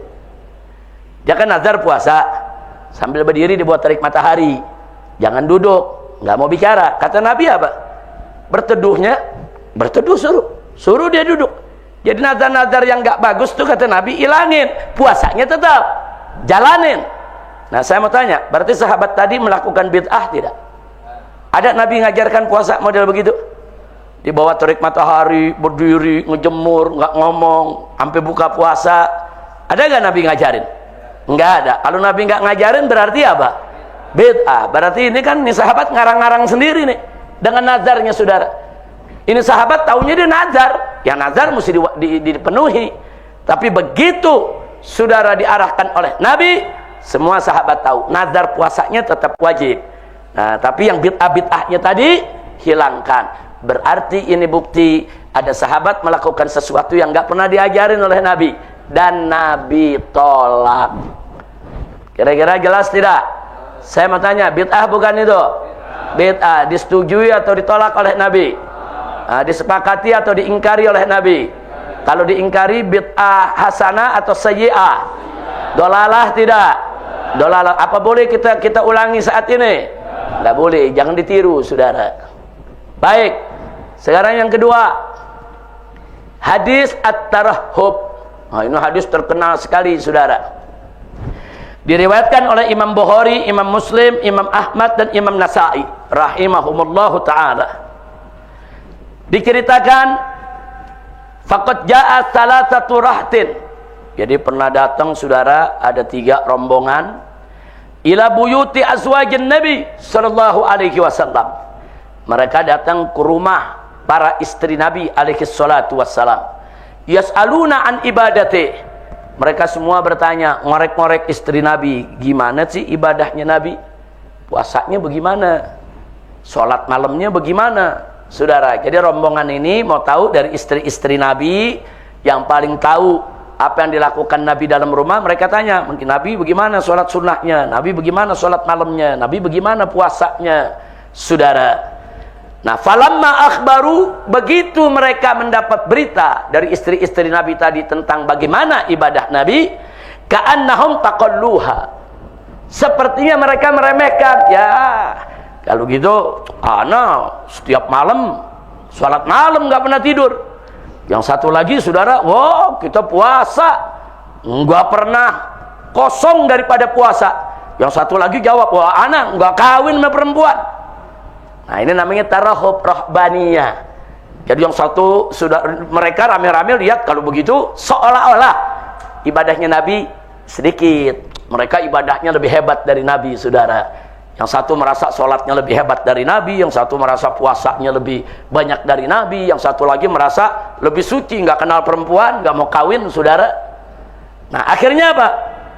Faqala, kemudian Nabi mengatakan kepada mereka, begitu Nabi mendengar kabar perilaku mereka, Nabi saudara mengatakan, menyampaikan kepada mereka, antumul ladzina qultum kadza wa kadza.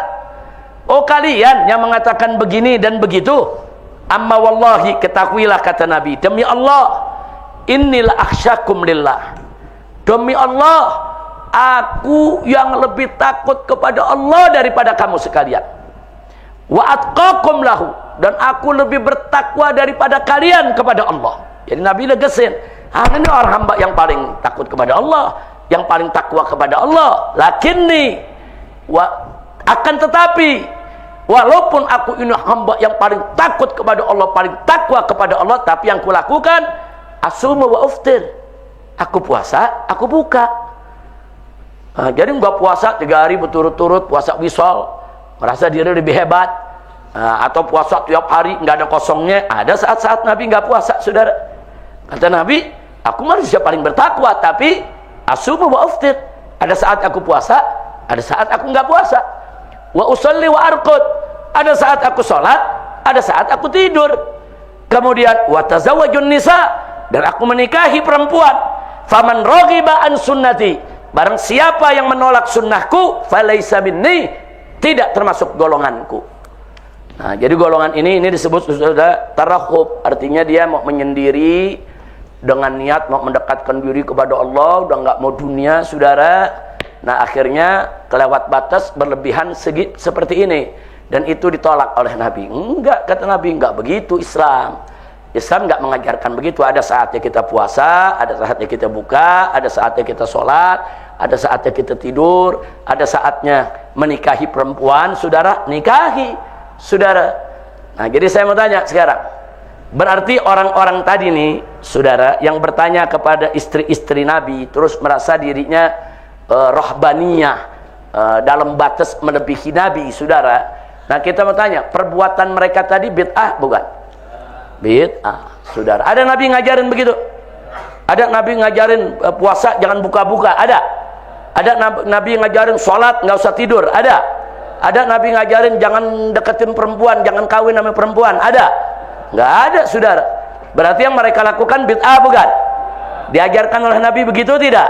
Nah bid'ah mereka diterima atau ditolak? Yaitu disepakati, disetujui atau diingkari. Nah itu namanya bid'ah hasanah atau sayyi'ah. Ini yang disebut bid'ah dolalah. Jelas? Ya baik, itu hadis tarahub. Kita tambahin lagi, saudara, masih ada. Sebab kalau contohnya satu, ntar dibilang cuma satu-satunya lagi. Kalau contohnya cuma satu, ntar dibilang itu kan cuma satu-satunya. Kalau satu-satunya kan nadir, nadir kal ma'dum, saudara. Nah kita tunjukkan beberapa contoh, bukan satu. Baik, yang ketiga, saudara, yaitu yang berkaitan dengan hadis Ibn Mas'ud saudara. Diriwayatkan oleh Imam Bukhari, Imam Muslim, Imam Ahmad, Imam Nasai, Imam Tirmidzi, Imam Ibn Majah radhiyallahu anhum. Qala Sa'ad ibn Abi Waqqas radhiyallahu anhu. Sa'ad ibn Abi Waqqas berkata, laqad raddan Nabiy sallallahu alaihi wasallam. Nabi pernah menolak ala Utsman ibn Maz'un tentang perbuatan Utsman ibn Maz'un berkaitan dengan tabattul. Tabattul itu tarahub yang tadi kita ceritakan. Ai at-tafarruq lil ibadah, yaitu dia kosongkan hidupnya, lepas dari seluruh dunia hanya untuk ibadah, wa tarkun nikah. Nah, untuk meninggalkan nikah, saudara. Nah, kemudian dikatakan walau adzina lahu lahtasaina. Andai kata perbuatan begitu diizinkan oleh Nabi, wah kita bisa dikebiri semua. Saudara, ya kalau nggak mau perempuan ya kebiri aja. Saudara, tapi di sini saudara, kata Sa'ad ibn Abi Waqqas, raddan Nabi. Berarti diterima atau ditolak? Ditolak. Jadi kalau ada dalam Islam ada orang mau mengebiri diri supaya nggak nafsu sama perempuan, ada diajarin sama Nabi begitu? Nggak ada, saudara. Ini seperti tadi, ini bid'ah. Dia menyendiri nggak mau kawin, dia menyendiri nggak mau nikah, dia menyendiri.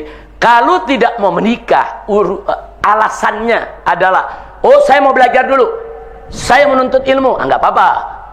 Nah, kalau nggak mau nikah urusan enggak, saya merawat ibu dulu, ibu saya sakit, saya nggak mau nikah dulu. Itu kalau yang begitu-begitu boleh, itu namanya menunda pernikahan. Tapi kalau nolak, enggak, saya nggak mau nikah, saya mau dekatkan diri kepada Allah. Nikah itu ngotori diri, nikah itu membuat saya jauh dari Allah, nikah itu hanya menghamba kepada hawa nafsu. Ini berarti menolak sunnah Nabi. Yang menolak sunnah Nabi semacam ini, saya mau tanya, oleh Nabi diterima atau ditolak? Berarti yang dikerjakan saudara oleh Utsman ibn Maz'un ini bid'ah, bukan? Disetujui atau ditolak oleh Nabi? Diterima atau diingkari? Berarti dia bid'ah hasanah atau sayyi'ah? Inilah yang disebut bid'ah dolalah. Baik, yang keempat, hadis shaumul wisal. Saudara, ada beberapa sahabat pada awalnya melakukan shaumul wisal. Shaumul wisal disambung puasanya, saudara. Jadi puasanya nggak sehari, 2 hari baru buka, 3 hari baru buka. Jadi kan bukan puasa dari fajar maghrib buka, enggak, saudara. Nah, ada sementara sahabat yang melakukan itu. Nah, waktu ditegur oleh Nabi, mereka menjawab, apa kata mereka? Innaka tuwasil ya Rasulullah. Kami melihat engkau itu puasanya terus menerus ya Rasulullah. Jadi sahabat ngelihat Nabi nggak buka-buka. Hari ini puasa, malam masih puasa, besok masih puasa. Nah, mereka pikir itu sunnah, mereka tiru. Padahal Nabi nggak ngajarin mereka, saudara. Nah, jadi menurut pandangan mereka, Nabi itu puasa wisol, nggak buka-buka, saudara, sehingga mereka tiru. Padahal Nabi nggak ngajarin. Nah, begitu Nabi tegur mereka, mereka bilang, engkau sendiri kami lihat tuwasil ya Rasulullah. Apa jawab Nabi? Inni lastu kahayatikum. Ana ini enggak seperti antum. Kata Nabi, inni abitu inda rabbi. Aku ini tidurnya di sisi Allah. Yut'imuni wa yusqini. Allah yang kasih aku makan dan Allah yang kasih aku minum. Kan kita tahu Nabi juga tidur, tapi kan hatinya nggak pernah tidur, matanya merem, hatinya enggak. Jadi hayah Nabi sama sahabat beda. Jadi mungkin sahabat ngelihat Nabi nggak buka, tapi Allah udah kasih Nabi makan dan minum, saudara. Yang sahabat nggak ngelihat. Nah, maka itu Nabi tolak, jangan ngikutin begini. Ini bid'ah kalau kalian lakukan wisol. Nah, jadi sekali lagi, nah puasa wisol yang dilaksanakan oleh sahabat tadi, saudara, diajarkan Nabi tidak? Enggak. Ada disuruh sama Nabi? Enggak. Mereka kerjakan, ditegur tidak? Ditegur. Kalau ditegur berarti diterima atau ditolak? Disetujui atau diingkari? Berarti bid'ah hasanah atau sayyi'ah?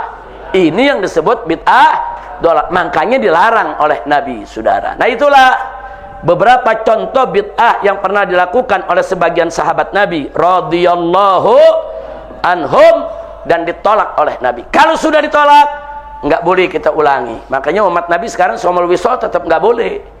Kalau sekarang ada, saya mau puasa 5 hari berturut-turut, saya nggak mau buka-buka, nggak boleh ya ikhwan. Walaupun saya niat lillahi ta'ala, saya mau taqarrub ilallah, saya mau mendekatkan diri, nggak bisa, Nabi larang.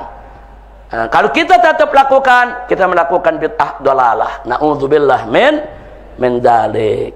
Baik, sekarang bagian kedua. Bagian kedua,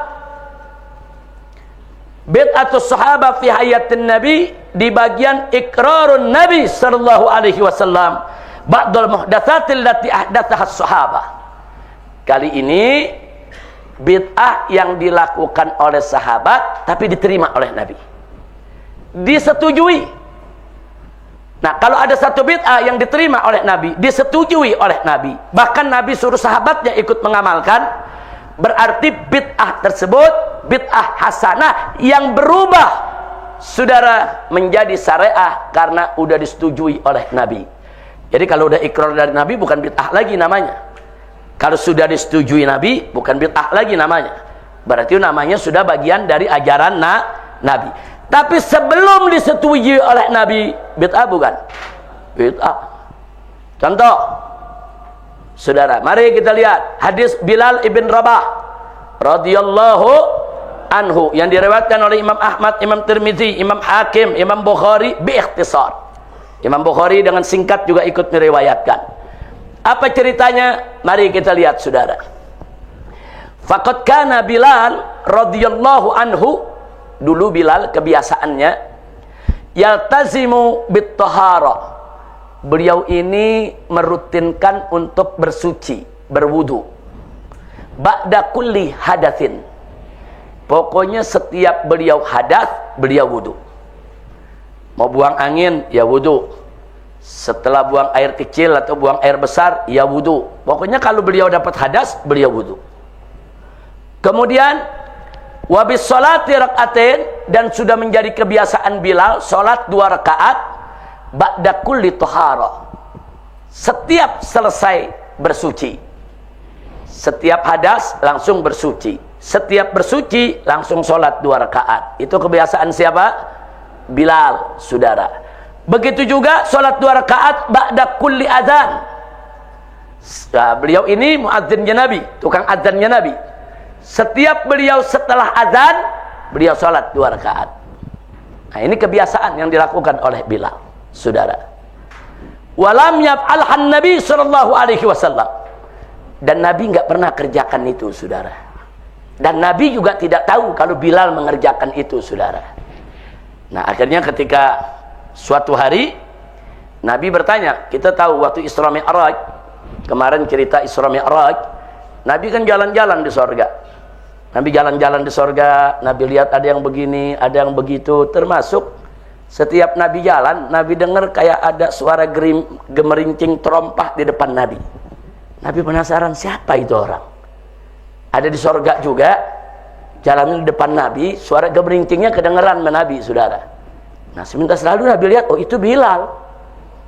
Nah, makanya Nabi bertanya kepada Bilal. Apa pertanyaan Nabi? Ya Bilal, hei Bilal, bima sabaktani ilal jannah. Dengan apa kau mendahului aku ke sorga? Kalau di depan kan berarti mendahului.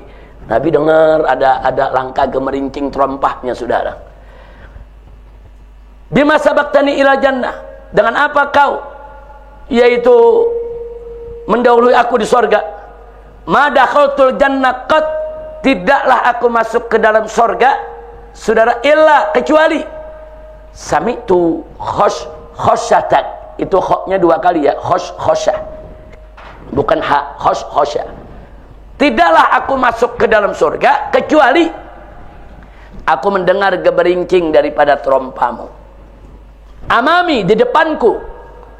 Jadi bila ditanya, ente udah kerjain ibadah apa nih bisa begini hebat, bisa Allah muliakan, tinggi derajatnya? Nah, Bilal mengingat apa yang dikerjain. Kayaknya perasaan Bilal nggak ada yang istimewa. Nabi tanya, apa yang kamu kerjakan? Coba cerita, apa yang kamu kerjakan? Aku nggak tahu. Kalau Bilal adzan, Nabi tahu. Bilal sholat 5 waktu, Nabi tahu. Bilal bantu Nabi, Nabi tahu, saudara. Bilal ikut jihad, Nabi tahu. Jadi Nabi tanya, coba sampaikan kepadaku apa yang aku belum tahu yang kamu kerjakan. Diceritakan sama Bilal, ya Rasulullah, setiap aku hadas, aku selalu bersuci. Dan setelah bersuci, aku selalu sholat 2 rakaat. Dan setiap yaitu aku mengumandangkan azan, setelah itu selalu aku sholat 2 rakaat. Saudara, nah akhirnya apa? Nabi lihat ini yang menyebabkan Bilal.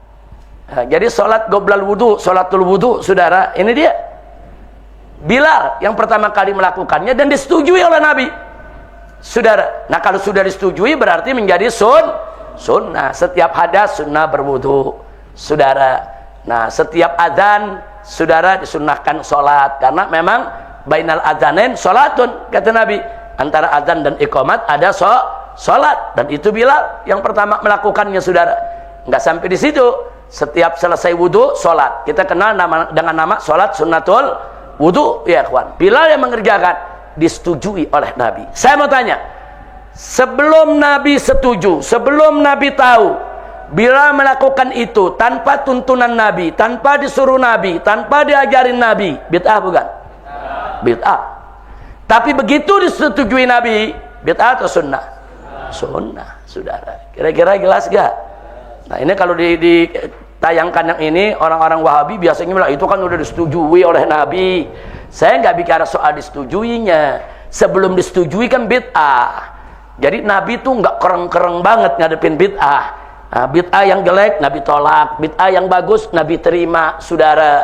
Artinya jangan pukul rata semua bid'ah jelek, saudara. Oh ini bid'ah, Nabi lihat bagus, Nabi kuatkan, saudara. Oh ini bid'ah jelek, bertentangan dengan syariat, Nabi tolak. Berarti memang bid'ah ada 2, ada yang hasanah, ada yang sayyi'ah. Yang kedua, mari kita lihat, tidak kalah menarik, saudara. Hadis Khubayb ibn Adi radhiyallahu taala anhu. Khubayb ibn Adi waktu ditangkap oleh orang-orang kafir mau dihukum mati. Orang kafir nonton dia, saudara, di kota Mekah. Begitu mau dihukum mati, ini Khubayb, Nabi sudah hijrah ke Madinah. Khubayb ibn Adi. Sebelum dihukum mati, saudara, Khubayb ditanya sama orang kafir, kau punya permintaan apa sebelum mati? Khubayb katakan, biarkan aku sholat sebelum aku dihukum mati. Anda Khubayb sholat 2 rakaat, rakaatan khafifatan, enggak lama sholatnya, cepat.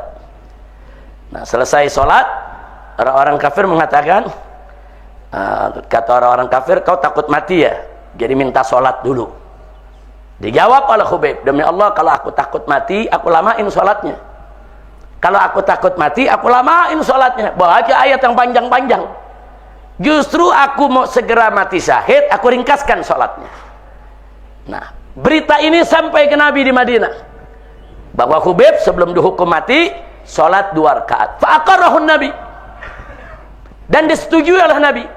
Dan akhirnya apa yang dilakukan Khubayb di kemudian hari, banyak ditiru oleh sahabat, oleh tabi'in, oleh tabi'in, yang mau dihukum mati oleh khalifah, sebelum hukum mati, minta sholat dulu, saudara.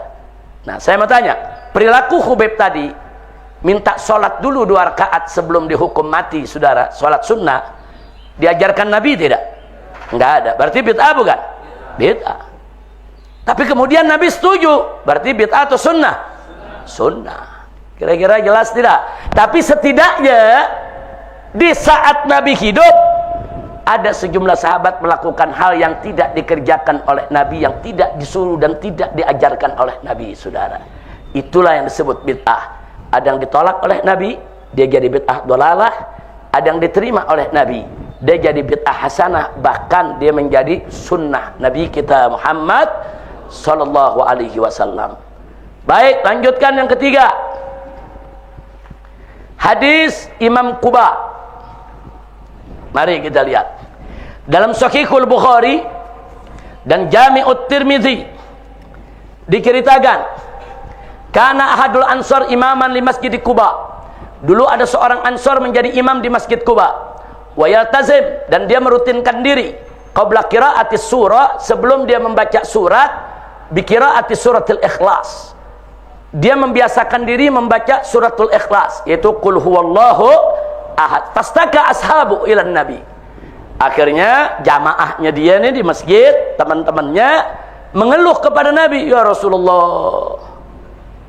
Nah, baca selawat, salatullah salamullah ala taha Rasulillah, salatullah salamullah ala Yasin Habibillah. Terus salatullah salamullah ala Taha Rasulillah, salatullah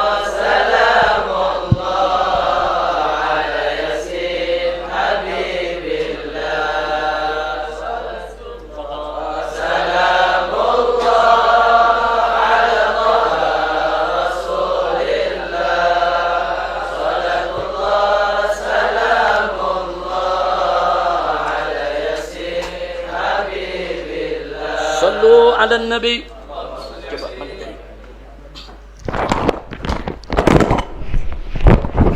Ya ahlan wa sahlan wa marhaban bil Ustaz Dr. Mustafa bin Sumaid hafizahullah ta'ala wa ra'ah, famatarallah bituli hayati wa nafa'ana bi ulumi fid dini wa dunya wal akhirah, amin ya rabbal alamin. Kita kedatangan tamu, itu doktor daripada Mustafa bin Sumaid. Beliau ini dosen, guru besar, yaitu di Universitas Al-Ahqaf dan sekaligus mufti di kota Tarim. Alhamdulillah kedatangan beliau insyaallah menjadi penyebab turunnya rahmat dan barakah, amin ya rabbal alamin. Baik, saya teruskan sedikit, nanti kita sholat asar bersama. Sebelumnya nanti kita akan minta nasihat dari kita punya guru insyaallah. Sallu ala nabi. Jadi kita lanjutkan. Nuwasil suaya ya Habib. Nah, tayyib. Jadi di sini saudara, orang Ansor ini menjadi imam di Masjid Kuba. Setelah baca suratul Fatihah kan baca surat. Sebelum baca surat dia baca kulhu dulu, suratul Ikhlas. Setiap sholat begitu. Fatihah kulhu baru surat, Fatihah kulhu baru sholat. Dan dia jadi imam di Masjid Kuba. Fastaka ashabu ilan Nabi sallallahu alaihi wasallam. Kemudian para sahabatnya ngeluh, ya Rasulullah, ini gimana? Orang ini selalu iltizam bi suratul Ikhlas. Selalu dia melazimkan diri dengan suratul Ikhlas. Kemudian faqala, saudara. Di sini saudara, faqala, Nabi orang itu waktu ditanya, saudara, kenapa kamu begitu, saudara? Fasalahun Nabi bertanya, kenapa kamu begitu? Tuh teman-teman kamu tuh, jamaah kamu mengeluh. Kenapa kamu begitu? Kenapa habis Fatihah, surat Ikhlas, baru surat yang lain? Dia jawab, inni uhibbuha ya Rasulullah. Aku cinta dengan suratul Ikhlas ya Rasulullah. Dengar jawaban itu, apa kata Nabi? Hubbuka iyaha adkhalakal jannah. Cintamu kepada surat Al-Ikhlas memasukkan kamu ke dalam surga. Nabi nggak larang, dia tetap begitu ya kawan. Akhirnya orang itu bicara sama kawan-kawannya, ya sudah, kalau kamu nggak suka, saya mundur jadi imam. Saya suka dong surat Ikhlas, saya nggak mau tinggal. Akhirnya lanjut, saya mau tanya, kerjaan tadi bid'ah bukan? Bid'ah. Tapi sebelum disetujui oleh Nabi memang bid'ah, setelah disetujui oleh Nabi menjadi sunnah. Artinya satu sunnah yang diikrar oleh Nabi alaihi salatu wassalam. Yang keempat, saudara, begitu juga hal serupa terjadi, saudara, terhadap Amir Sariyah. Karena ahadus sahaba amiran li sariyatin. Dulu ada seorang sahabat komandan dari suatu pasukan, saudara. Wa yaltazim ba'da qira'ati surah bi qira'ati suratil Ikhlas. Nah, kalau yang ini, saudara, kebalikannya, setiap selesai baca surat selalu ditutup dengan surat Al-Ikhlas. Fastaka ashabu ilan Nabi bidzalik. Kemudian para sahabat Nabi mengeluh, lapor ke Nabi. Fa'amarahun Nabi sallallahu alaihi wasallam bisu'ali. Nabi suruh mereka tanya, kenapa dia begitu? Saudara. Nah, akhirnya faqala, akhirnya orang tadi begitu ditanya, dia jawab, innaha sifatur rahman. Saya suka suratul Ikhlas karena suratul Ikhlas itu isinya adalah sifatur rahman, yaitu sifat Allah subhanahu wa ta'ala yang maha suci, maha agung. Kemudian apa kata Nabi, saudara, kepada para sahabat yang melapor? Akhbiruhu annallaha yuhibbu. Kasih kabar dia bahwa Allah juga mencintai dia. Subhanallah. Ini yang begini-begini, saudara, Nabi nggak ajarkan. Nabi nggak ngajarin setiap habis surat Al-Fatihah harus suratul Ikhlas. Nggak ada. Setiap baca surat goblah atau sesudahnya harus baca Al-Ikhlas. Nggak ada. Sahabat yang ngerjain sendiri. sebelum disetujui oleh Nabi, mereka melakukan hal yang tidak diajarkan Nabi, berarti bid'ah bukan? Bid'ah. Tapi setelah disetujui oleh Nabi, dia menjadi sunnah. Kira-kira jelas tidak? Baik, lanjut. Nomor 5. Hadis Qutadah ibn Nu'man. Kana Qutadah radhiyallahu anhu yaltazim bi qiraati suratul Ikhlas fi kulli raq'atin min qiyamihi fil lail. Ini Qutadah lain lagi. Dia sudah membiasakan diri baca surat Al-Ikhlas di setiap rakaat salat malam. Waqad sami'ahu Abu Sa'id Al-Khudri. Nah, Abu Sa'id dengar itu kabar. Ternyata Qutadah ini akhuhu li ummih, saudaranya seibu dengan Abu Sa'id Al-Khudri, saudara. Wajah ilan Nabi. Kemudian datang ini Abu Sa'id Al-Khudri ke Nabi melapor, ka'annahu yatakalluha, artinya Abu Sa'id Al-Khudri mengatakan, aduh gimana sih nih, saudara saya kalau sholat malam kulhu lagi, kayak dikecilin, kulhu lagi, dikit-dikit Al-Ikhlas, diremehin. Tapi apa kata Nabi alaihi salatu wassalam, walladzi nafsi biyadih, demi zat yang jiwaku ada dalam kekuasaannya, innaha, sesungguhnya suratul Ikhlas la ta'dilu thulutsal Qur'an, sama dengan sepertiga Al-Quran. Jadi pekerjaan Qutadah tadi yang diremehin sama saudaranya, saudara baca kulhu lagi, ternyata justru dikuatkan oleh Nabi. Bagus dia baca kulhu. Nah, membaca kulhu setiap sholat malam, setiap rakaat kulhu saja, ada diajarkan oleh Nabi? Enggak ada. Sahabat melakukan itu, yang enggak dikerjakan oleh Nabi, berarti bid'ah bukan? Bid'ah. Tapi kemudian disetujui oleh Nabi, fa'aqarrahin Nabi, saudara, menjadi bid'ah apa? Hasanah, bukan bid'ah dhalalah. Baik, sekarang yang keenam, hadis munajat hadis sahabat. Ada satu sahabat berdoa dengan uslub yang Nabi nggak pernah ajarin. Da'a hadus sahabat bidu'ain. Seorang sahabat berdoa dengan suatu doa, lam yasma'hum minan Nabi sallallahu alaihi wasallam. Doa itu dia nggak pernah dengar dari Nabi. Nabi nggak pernah ngajarin. Apa bunyinya? Allahumma inni as'aluka bi annaka lakal hamdu, la ilaha illa anta badi'us samawati wal ard, ya dzal jalali wal ikram, ya hayyu ya qayyum. Dia baca ini doa, Nabi dengar itu doa, saudara. Nabi nggak pernah ajarin doa semacam ini. Tapi apa kata Nabi? Laqad da'a bismillahil a'zam. Dia sudah berdoa dengan nama Allah yang maha besar, maha agung.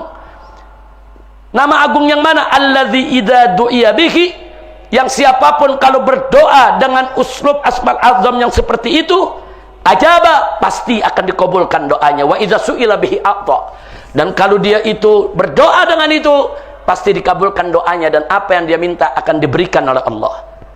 Perhatikan, sebab sekarang ini kadang-kadang Wahabi ini, saudara, di luar, kalau kita baca doa karangan ulama, dia kecam.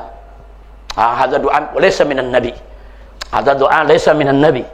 Saudara, doaul ulama, doaus salaf, doaus sahabat, doaut tabi'in, doaut tabi'it tabi'in, saudara, itu semua boleh kita amalkan. Kan sekarang kan yang menghina Rotibul Haddad, Rotibul Attas, hadza laysa minan nabi. Saudara, enggak begitu, saudara. Nabi lihat ada sahabat baca doa yang Nabi enggak pernah ajarin. Doanya benar, uslubnya bagus, saudara. Munajat kepada Allah, Nabi puji, subhanallah. Nah, jadi saya mau tanya, kalau sahabat baca doa yang Nabi nggak pernah ajarin, terus dia baca itu doa, bid'ah bukan? Bid'ah, tapi ternyata diterima atau ditolak oleh Nabi? Diterima. Ini bid'atus sahabat fi hayatin Nabi, fa'aqarahan Nabi, dan Nabi menerima daripada perbuatan tersebut. Alhamdulillah. Kita tambahkan sedikit lagi, saudara. Kita tambahkan, saudara, nomor 7, as-sabi', hadis dzikril i'tidal. Saudara, ini riwayat Al-Bukhari wa Muslim wa Ahmad wa Nasa'i wa Abu Daud wa Tirmizi wa Ibn Majah wal Hakim radhiyallahu anhum. Diceritakan kana rajulun minas sahabah yazidu dzikran ba'da raf'ihi minar ruku' khalfan Nabi sallallahu alaihi wasallam. Dulu ada seseorang dari sahabat menambahkan kalimat zikir setelah dia bangun dari ruku, waktu i'tidal, sami Allahu liman hamidah. Dia sholat di belakang Nabi. Nah, apa dia katakan? Rabbana walakal hamdu hamdan katsiran thayyiban mubarakan fi. Yang Nabi ajarin Rabbana walakal hamdu, ditambahin sama dia. Yaitu yang ditambahin hamdan katsiran thayyiban mubarakan fi. Falaman saraf, setelah sholat selesai, saudara, Nabi bertanya, manil mutakallim anifan. Siapa itu yang baca doa itu tadi? Nabi dengar, karena dia diri di saf di belakang Nabi. Siapa itu yang baca ditambahin? Rabbana walakal hamdan katsiran thayyiban mubarakan fi. Ini tambahan ziyadah hamdan katsiran thayyiban mubarakan fi dari sahabat ini. Nabi tanya, siapa itu yang nambahin tadi? Orang tadi mengatakan, ana ya Rasulullah. Aku ya Rasulullah. Apa kata Nabi? Laqad ra'aitu bid'an wa thalathina malakan yabtadirunaha ayyuhum yaktubuha. Aku sudah lihat waktu Nabi sholat, Nabi lihat ada 30-an malaikat, saudara, berebut rame-rame untuk mencatat daripada pujiannya tadi. Subhanallah. Dia menambah doa tadi. Udah gitu dalam sholat lagi, saudara. Nggak pernah diajarkan oleh Nabi. Bid'ah bukan? Tapi sekarang Nabi melihatnya jelek atau bagus? Bagus. Terus ditolak atau diterima oleh Nabi? Diterima. Ada dibilang bid'ah dolalah? Nggak ada, saudara. Bahkan kalau bid'ah yang sudah diterima oleh Nabi, maka menjadi sun. Baik. Kemudian yang nomor 8. Ini menarik. Hadis Mu'adz ibn Jabal radhiyallahu anhu, diriwayatkan oleh Imam Ahmad dan Abu Daud rahimahumullah. Dikatakan faqad kana ar-rajul minas sahaba idza jaa ila shalah. Dulu, saudara, kalau ada orang telat salat, masbuqan. Dulu di zaman Nabi pada awalnya, kalau ada orang masbuk nih masuk masjid, salat terlambat, saudara. Itu sebelum dia salat, yas'alu fayukhbir bima sabaq min sholati. Dia nanya dulu. Nanya dengan orang di sekitarnya atau nyolek sebelahnya, ini rakaat keberapa? Nah, jadi kalau dikasih isyarat rakaat pertama, 2 pakai jari, atau ada orang ngasih kabar, itu rakaat tinggal rakaat 1 rakaat lagi. Dia nanya dulu, saudara. Kenapa dia tanya? Bima sabaq, saudara, yas'alu, saudara, fayukhbaru bima sabaq min sholati. Maka yang dilakukan, fayusalli ma fatahu summa yulhik bil jamaah. Oh, ini udah 2 rakaat, dia takbiratul ihram, dia sholat sendiri dulu tuh yang 2 rakaat. Dia sholat sendiri 2 rakaat, yang 3 rakaatnya baru ikut imam. Oh, dia kehilangan 1 rakaat, dia sholat sendiri dulu, imamnya lagi rakaat kedua, dia sholat sendiri dulu tuh 1 rakaat. Kemudian yang kedua ikut imam. Semua sahabat begitu ya, kawan. Untuk masbuk pada awalnya seperti itu. Nah, kemudian apa yang terjadi? Hatta ja'a Mu'adz bin Jabal radhiyallahu anhu. Kemudian datanglah peristiwa ketika Mu'adz bin Jabal terlambat sholat, masbuk. Apa kata Mu'adz? Faqala la arahu sallallahu alaihi wasallam ala halin ila kuntu alaiha. Pokoknya kalau aku masuk telat, aku lihat Nabi di rakaat berapa, aku ikut dengan Nabi. Jadi beliau nggak mau tuh sholat kayak tadi, ikut dulu sama Nabi. Nanti kalau sudah selesai, baru aku teruskan sisa rakaatnya. Masya Allah. Sekarang yang kita pakai yang mana? Yang ini kan? Yang Mu'adz bin Jabal kan? Nah, terus Nabi tahu itu, saudara. Dari mana Nabi tahu? Biasanya kalau Nabi salam, Assalamualaikum warahmatullah, kemudian Nabi menghadap jamaah, semua salamnya bareng. Pada awalnya kan salam bareng semua, nggak ketahuan yang masbuk yang mana. Tapi kali ini begitu Nabi nengok ke belakang, Mu'adz bin Jabal sendirian yang lagi sholat berjamaah. Nabi tanya, kenapa begitu? Mu'adz menceritakan, aku nggak mau mendahului engkau ya Rasulullah. Kalau kau sudah ruku, ya aku ikut ruku. Kau diri, aku ikut diri. Sisanya baru aku selesaikan. Apa kata Nabi? Saudara, Nabi mengatakan, inna Mu'adz qad sanna lakum sunnatan. Mu'adz telah membuat cara baru buat kalian semua. Kadzalik, yang demikian itu faf'alu, kerjain seperti itu. Nah, baru mulai saat itu sampai hari ini, saudara, diterima oleh semua mazhab, saudara. Begitulah cara masbuk sholat. Nah, saya mau tanya, itu kerjaan Mu'adz pada saat sebelum Nabi ajarin bid'ah bukan? Ada ditolak sama Nabi? Enggak, diterima sama Nabi, saudara. Bahkan jadi sunnahnya yang sekarang diterima oleh semua mazhab. Alhamdulillah. Baik, nanti cukup sampai 10 aja, saudara. Baik, sekarang yang ke-9, At-Tasi', hadis Ruqayyah Abi Sa'id radhiyallahu anhu. Ini ruqyah, saudara, ruqyah. Hadis Ruqyah Abi Sa'id radhiyallahu anhu. Raka Abu Sa'id Al-Khudri rajulan ladagathu aqrabun bi qiraati Fatihatin. Bi qiraati Fatihatil kitab. Abu Sa'id Al-Khudri suatu ketika, saudara, pernah meruqyah orang yang digigit kalajengking dengan membaca suratul Fatihah iddamarrat beberapa kali, ijtihadan minhu, sesuai dengan ijtihadnya. Nabi nggak pernah ngajarin, saudara. Walaysa tauqifan minan Nabi sallallahu alaihi wasallam. Nabi nggak pernah ngajarin. Fasa'alahu. Kemudian, saudara, Nabi bertanya kepada Abu Sa'id Al-Khudri, "Wa ma yudrika annaha ruqyah?" Dari mana kamu tahu itu ruqyah? Abu Sa'id, dari mana kamu tahu itu ruqyah? Padahal Nabi nggak pernah ngajarin. Kemudian dijawab oleh Abu Sa'id, "Ya Rasulullah, ma daritu annaha ruqyah." Aku nggak tahu itu ruqyah, cuman ijtihad aja. Dan akhirnya dibetulin oleh Nabi, fa'agarahun Nabi sallallahu alaihi wasallam. Jadi apa yang dilakukan oleh Abu Sa'id? Meruqyah orang digigit kalajengking dengan membaca surat Al-Fatihah beberapa kali untuk diobati, sampai orang tersebut ternyata akhirnya baik, saudara. Ternyata perbuatan tadi nggak pernah diajarkan oleh Nabi. Berarti kalau nggak pernah diajarkan oleh Nabi, bid'ah bukan? Ruqyahnya Abu Sa'id bid'ah bukan? Tapi agarahan Nabi sallallahu alaihi wasallam hatta sarat sunnah, saudara. Nah, begitu juga yang terakhir, al-akhir, yang asyir, hadis Kharijah ibn Salat, saudara. Karena di Kharijah ini sahabat Nabi, ammun, dulu dia punya seorang paman. Marra biqaumin, dia pernah lihat suatu kaum di suatu perkampungan. Wa indahum majnun, dan orang di kampung itu ada satu orang gila. Mausukun fil hadid, yang diikat dengan besi, saudara, dirantai. Faraqahu bi Fatihatil kitab salatata ayyam. Kemudian diruqyah, diobatin dengan membaca surat Al-Fatihah selama 3 hari. Fi kulli yaumin marratin, tiap hari 2 kali baca Fatihah. Dibacain tuh orang gila, saudara. Fabara'a, sembuh. Fa'atahu mi'ata syat. Saking curangnya ini keluarga di kampung tersebut, si Majnun ini dalam 3 hari bisa baik, orang gila, saudara. Akhirnya dikasihlah dia 100 ekor kambing, saudara. Nah, tapi kemudian, saudara, paman Kharijah inilah ragu. Fa'atan Nabi alias Allah. Datang ke Nabi, boleh gak nih? Nih, nerima kambingnya halal apa enggak nih?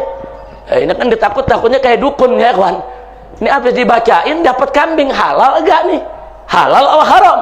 Nah, tapi apa kata Nabi? Qul faman akala bi ruqyati batilin faqad akalta bi ruqyati haqqin. Kata Nabi, makan. Memang ada orang-orang yang nyari makan dengan jalan ruqyah yang batil, itu haram. Para dukun, saudara. Tapi kau memakan hasil ini dengan cara yang betul, ruqyatu haqqin. Cara ruqyahmu betul dengan ayat Al-Qur'an, halal, terima, makan. Nah, saya mau tanya, berarti yang dilakukan itu bukan diajarin sama Nabi pada awalnya, bid'ah bukan? Bid'ah, saudara. Tapi saya mau tanya, nah, kemudian diterima tidak oleh Nabi? Diterima. Kalau sudah diterima menjadi sunnah. Alhamdulillah. Kita sudah sampai halaman 29, saudara. Saya rasa cukup sampai di sini. Bid'ah ini kita akan lanjutkan pada kesempatan yang akan datang, insya Allah. Mudah-mudahan di kesempatan yang akan datang, saudara, kita akan lanjutkan. Memang ini bahannya panjang sekali, saudara. Panjang sekali. Kalau sudah bicara tentang bid'ah ini panjang sekali.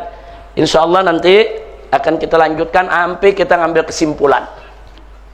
Nanti di bab terakhir, fil akhir, saufa nara al-fatawa al-mu'asirah min ulama'il wahhabiyah allati ajazat ba'dul a'mal. Saudara, kita akan lihat fatwa-fatwa ulama-ulama Wahabi minas Saudiyah, dari Saudi, saudara, yang pada akhirnya mereka ajazat, fatwa mereka, fatwahum ajazat ba'dul a'mal al-mubtadi'ah fi za'mihim. Jadi yang dulu mereka bilang ini bid'ah, ini bid'ah, ini bid'ah, ternyata sekarang mereka yang kerjakan itu semua, ya. Ada di kitab kita dan nanti akan kita jelaskan insya Allah. Nah, ini karena pelajarannya belum selesai, jangan ada yang bertanya dulu. Insya Allah pada kesempatan akan datang, silakan nanti Anda kumpulkan, catat aja kalau ada pertanyaan. Pertemuan hari Selasa yang akan datang kita selesaikan materinya dan kita buka tanya jawab insya Allah. Ila hadzal qadar, naktafi fa sallallahu subhanahu wa ta'ala yubarik lakum wa yaftaha alaina wa alaikum abwabal ulumin nafi'ah amin ya rabbal alamin. Hadani Allah wa iyyakum ila siratil mustaqim. Wassalamualaikum warahmatullahi wabarakatuh. Alhamdulillah. Persilakan Habib Hanif.